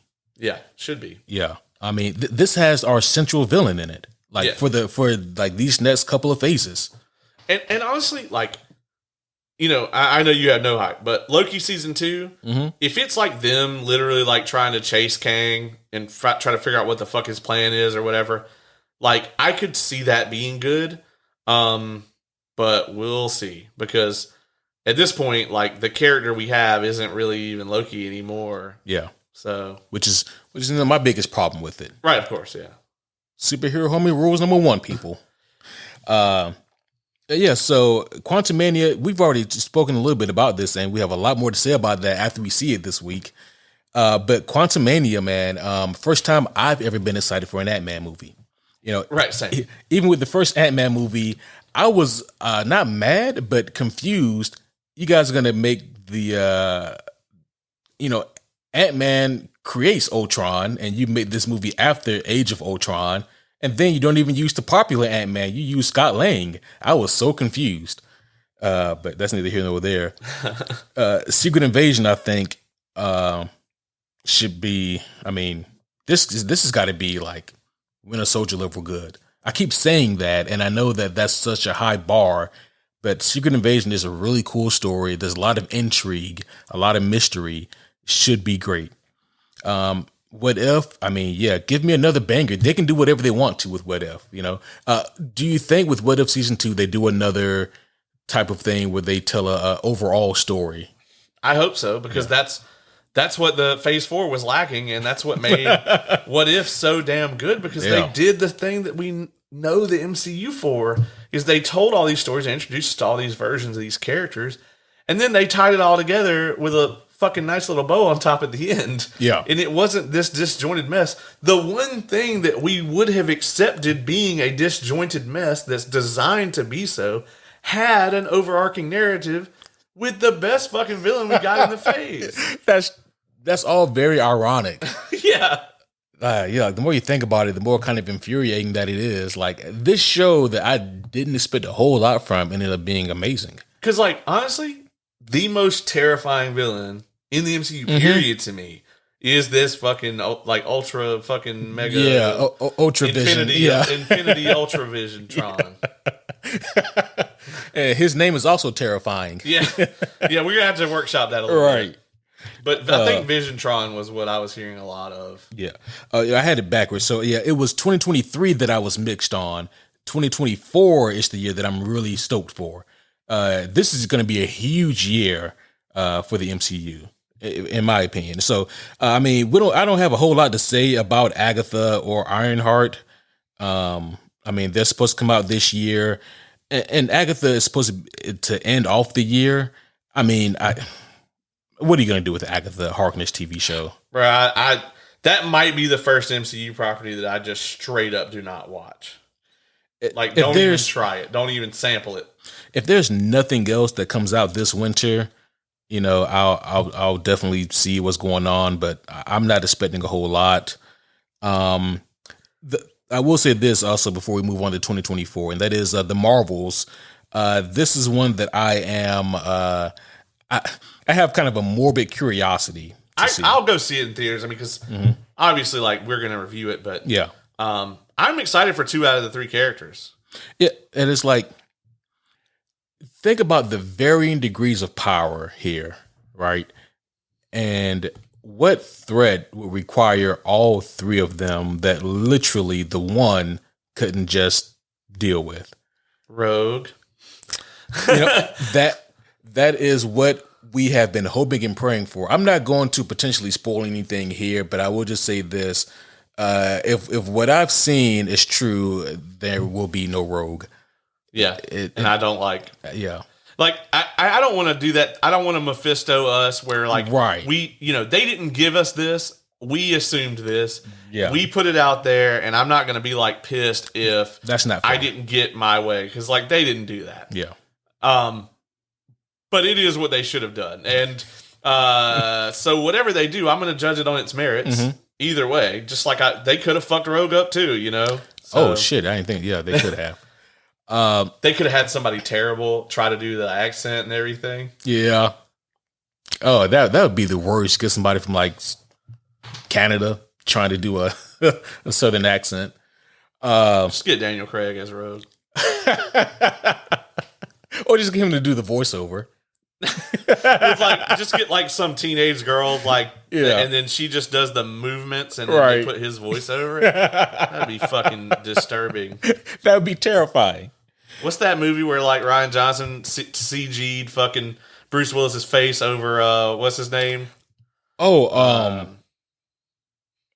wait, we're not talking about Looper, are we? Yeah, Looper, yeah. With whatever that dude's name is. Yeah, the guy from Rises. Yeah, him. Joseph Gordon-Levitt. Yeah, there we go. That was weird too. Yeah, it'd be like that, but worse. Yeah, that was weird. So 2024. Again, 2024 looks tremendous on paper. Deadpool 3. That's going to be a banger. Yeah, They get a No Way Home pass with that one. they do. They should put Tom Holland in it, but yeah. This next one is the only one that could be, in my opinion, Blade.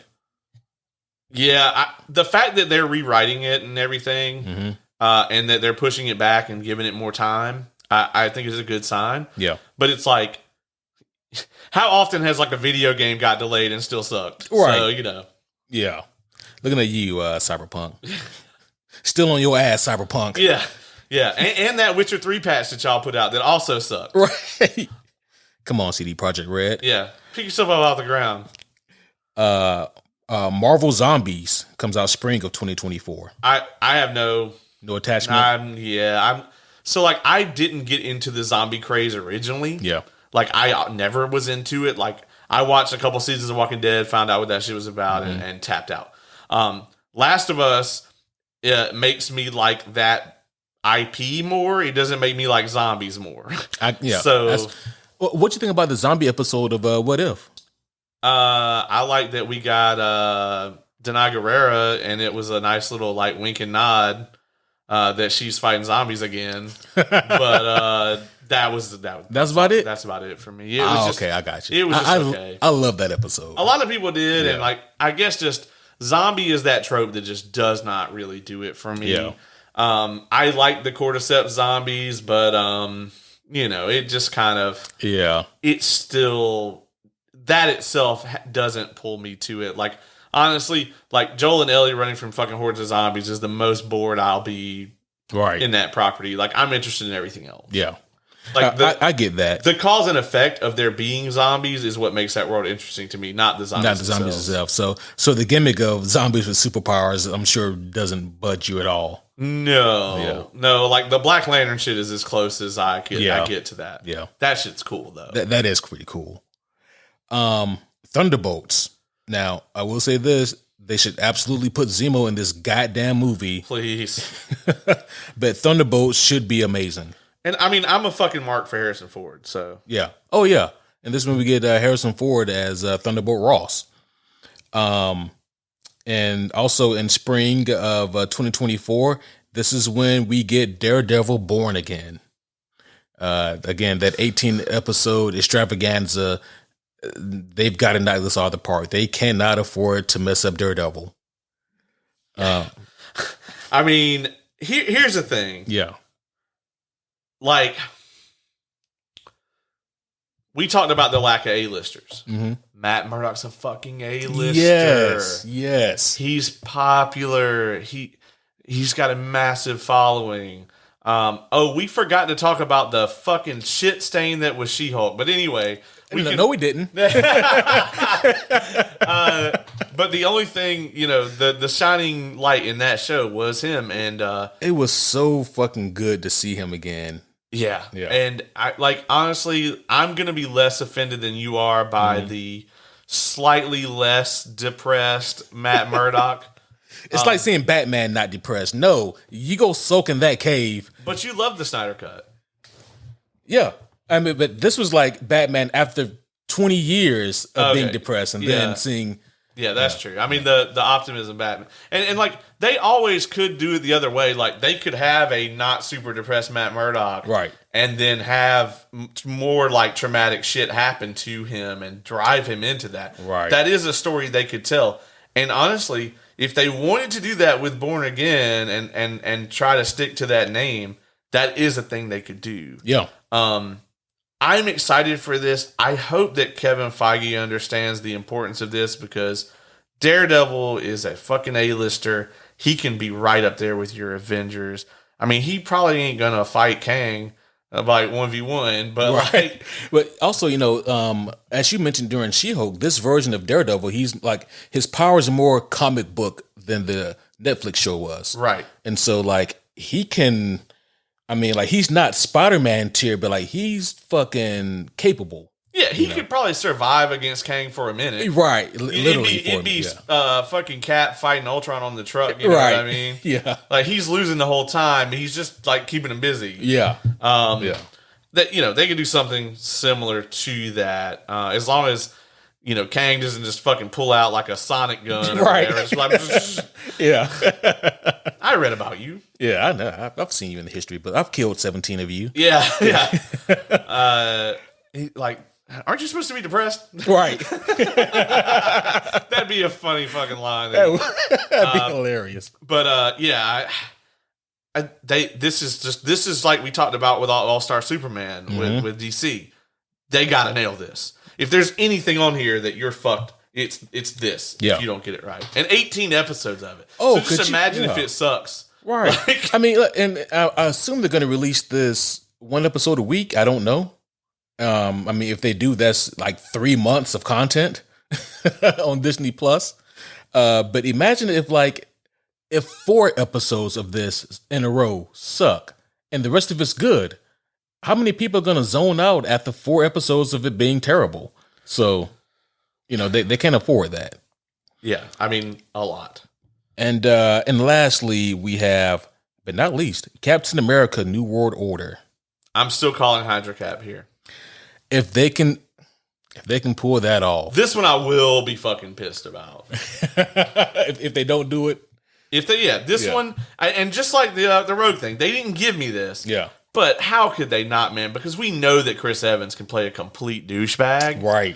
And there is nothing more traumatic that you could do to Sam and Bucky. Mm-hmm. And to us. And to us. Than to have, I can visualize the scene in my head. Like, they get called to some kind of scene or whatever. Like, there's some kind of fucking disturbance or some shit. They get there.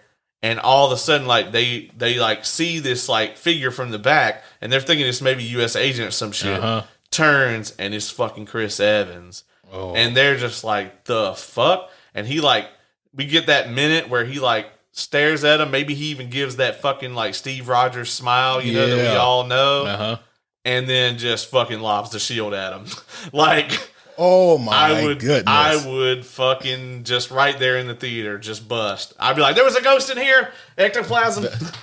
Just to add to this wet dream that we can only pray comes true. The only thing that will make that even better, and this is going to be the real impossible part here: the marketing. Don't show me Chris Evans in this movie that trailer. Don't. Not one time. You can do it in the trailers after the movie releases. Right. For the fucking normies that won't get off the couch. Yeah. But oh man, do you think they could do it? So here's what I would do. I would promote Red Skull. I think that's who you put in your trailers. And he obviously put him in the movie.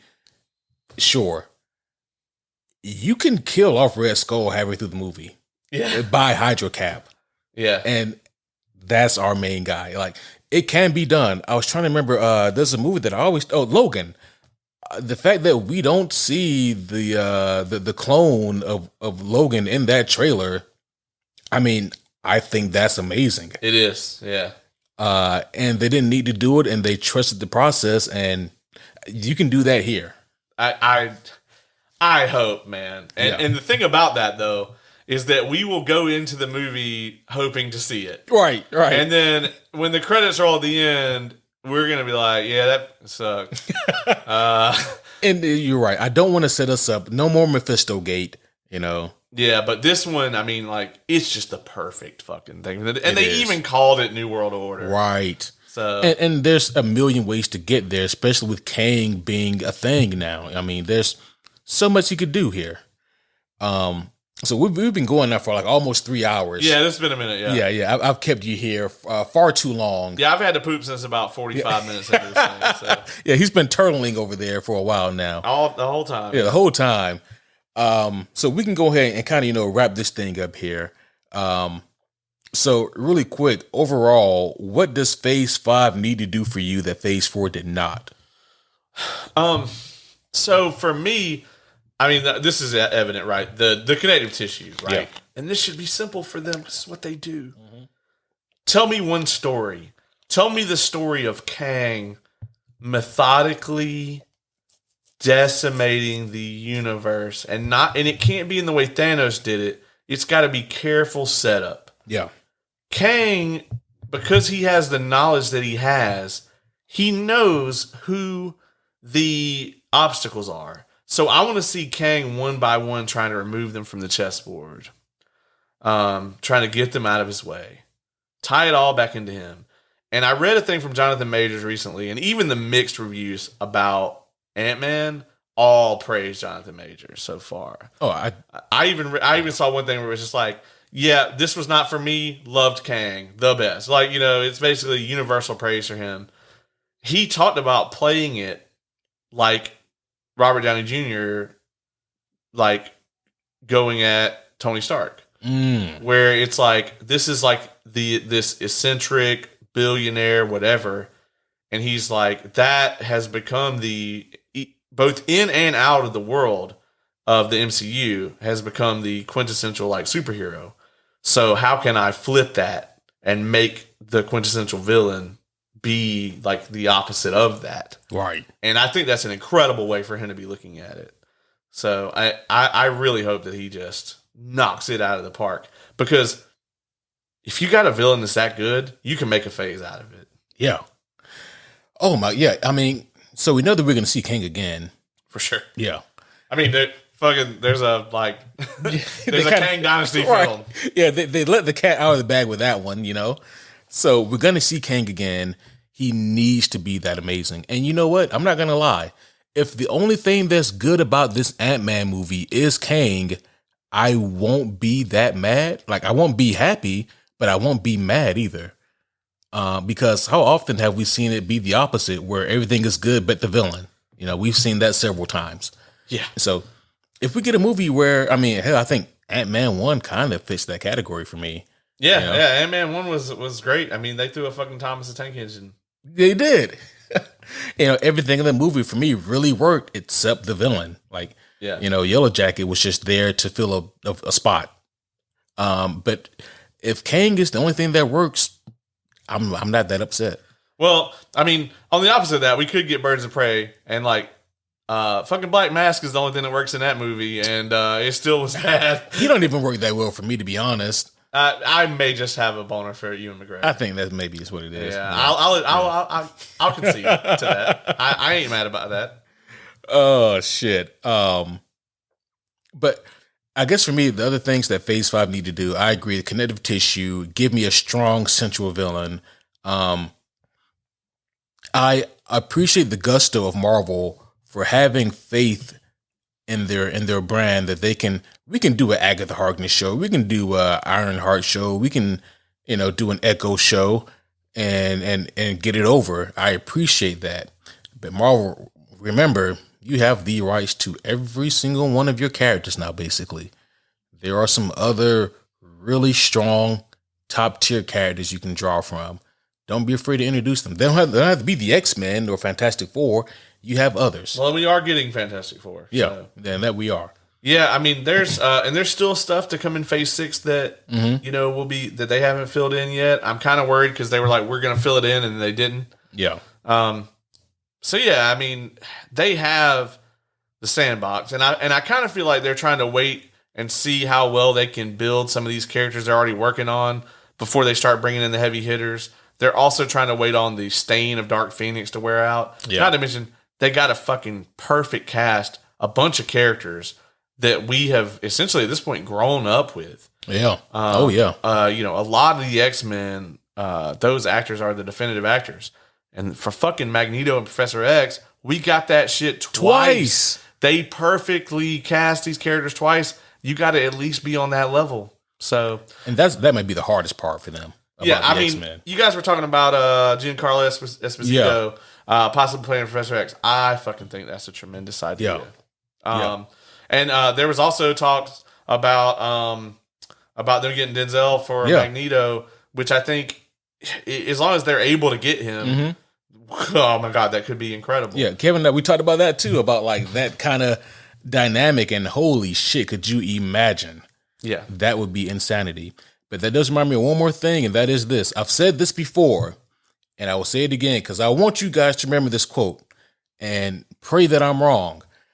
But Victoria Alonso will be the Kathleen Kennedy of the MCU if she is allowed to continue doing whatever she wants to do. She is basically the second in command to Kevin Feige. and she has a lot of play over what's going to be going on with the X-Men. This lady doesn't know. She's the anti-Kevin Feige, which surprises me that Kevin Feige likes her so much. She doesn't know a goddamn thing about comic books. I don't think that she respects the material. I think she only cares about making movies that she thinks is popular in the social zeitgeist that don't really have that big of an impact in terms of storytelling or character development. So again, Victoria Alonso, that is the name to fear right now. And hopefully her power is reduced and her impact is reduced. I don't think she's any good. Yeah. I mean, Kathleen Kennedy is the poison in Star Wars veins. The Acolyte show has a lot of hype behind it right now, but I also remember several times that she said that was like her brainchild and like where all her energy had been going. And I'm just like, it will surprise the fuck out of me if any of this is even remotely worth a damn. So yeah, we got Mandalorian season 3 coming out in a couple weeks, so all right, but I agree with you though. Like Kevin Feige has got to be able to spend more time being the greatest producer in the history of Hollywood and less time running the fucking business. And I hate that he, probably unless his days are longer than mine are, then I don't know how. I mean, I don't know how you solve that problem. So here's hoping.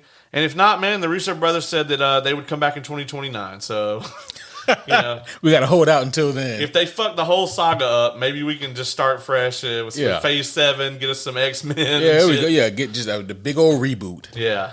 Yeah. Well, that's going to be, I think that's going to be it for this one, guys. I know that we made this episode a little short for you guys' liking. But, if 3 hours of content isn't good enough to get you guys just to our review of Quantumania, and again, that's just in a few days from this recording, then I don't know what we can do to help you guys if this isn't enough content. But really quick, Caleb, do you want to tell us what's going to be going on at an Evolve Review? Yeah, actually. So tomorrow, if you manage to listen to this whole review today, your day is also longer than mine. But tomorrow we just got the latest episode of The Last of Us, which is episode 5. So tomorrow the Homie Oz is coming on. This is going to be one of our biggest episodes yet because this is going to be the video debut of the Entertainment Evolve Studio. I am beyond thrilled about this. I just added a piece for it today because I felt that one of the fandoms was not properly being represented. And because of that, I also do need to get a little Stranger Things in there as well. I think a little something to represent that. But so that is going to be huge. I am all about it. I am just hyped beyond belief to get that off the ground because this is going to be the culmination of several years worth of vision. On top of that, once we finish with Last of Us, yours truly and myself, we are going to close off season 6 with our villains episode, which is going to be incredible. I've already been brainstorming it. Me too. Yeah, I was actually doing that last night. But I just mentioned a little something that we're going to review every single episode of, and I'm going to have to do the math on this and see if maybe I'm going to be a very busy bee for a couple weeks because I also will be reviewing every episode of The Mandalorian as it comes out. No exceptions. So, yeah, man, that is definitely going to happen. And I don't know if Last of Us will be over by March 1st. I don't think so. 4 more episodes. Yeah, so it's February 12th. So no, yeah. You're gonna be double booked. I'll be dropping 2 episodes there. Thankfully, Mando comes out on Wednesday nights. Okay. So I don't know how I'll do that. I may just review those myself and make them short because I know we're probably gonna come on here and do the whole season at the end. So. Yeah, I was gonna say, let me know if you need me for any of that. Oh yeah. I definitely will. When we finish Last of Us as well, that's gonna be a huge deal. I've already got some kind of things in the works for that. Really excited about all of that. So we got a jam packed, couple of weeks coming up, or a couple of months, honestly, coming up on Entertainment Evolved. I could not be more excited about it. I'm already brainstorming stuff for season 7. Nice. So, we just got a lot, man. This year is going to be very kind as far as the things we're going to be talking about. So, and then, I didn't even mention this too. We got WrestleMania coming up. We're going to review that. So, fucking excellent. Yeah. So, here we are. You know, guys, I can attest. I have seen the studio, and it looks fantastic. And so I cannot wait to see it myself, like in video format. And I know you guys are also going to really love it. I think, like, tentatively by the end of the year, I want to have something like that myself. It's just going to take a lot of, as you know, a lot of time and preparation to get it done properly for video format. It is an insane undertaking. We might have to talk off mic about it, but it is a crazy undertaking. You though already have a lot of the shit that I had to go out and get.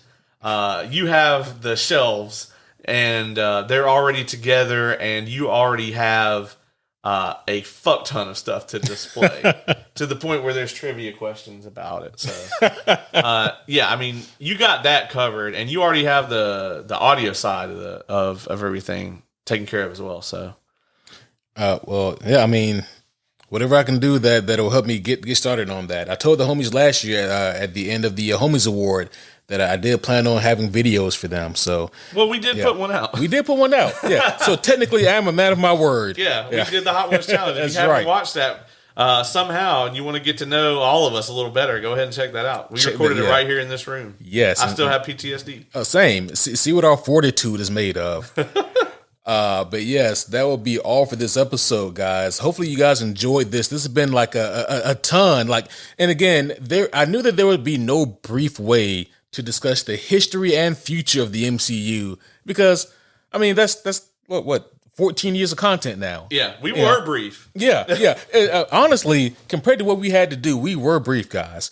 Hopefully you guys enjoyed this, but we will see you guys again in just a few days when we come back and review Quantumania. It will be Caleb, myself, and hopefully we can get the homie Joe on as well. We're going to see about that.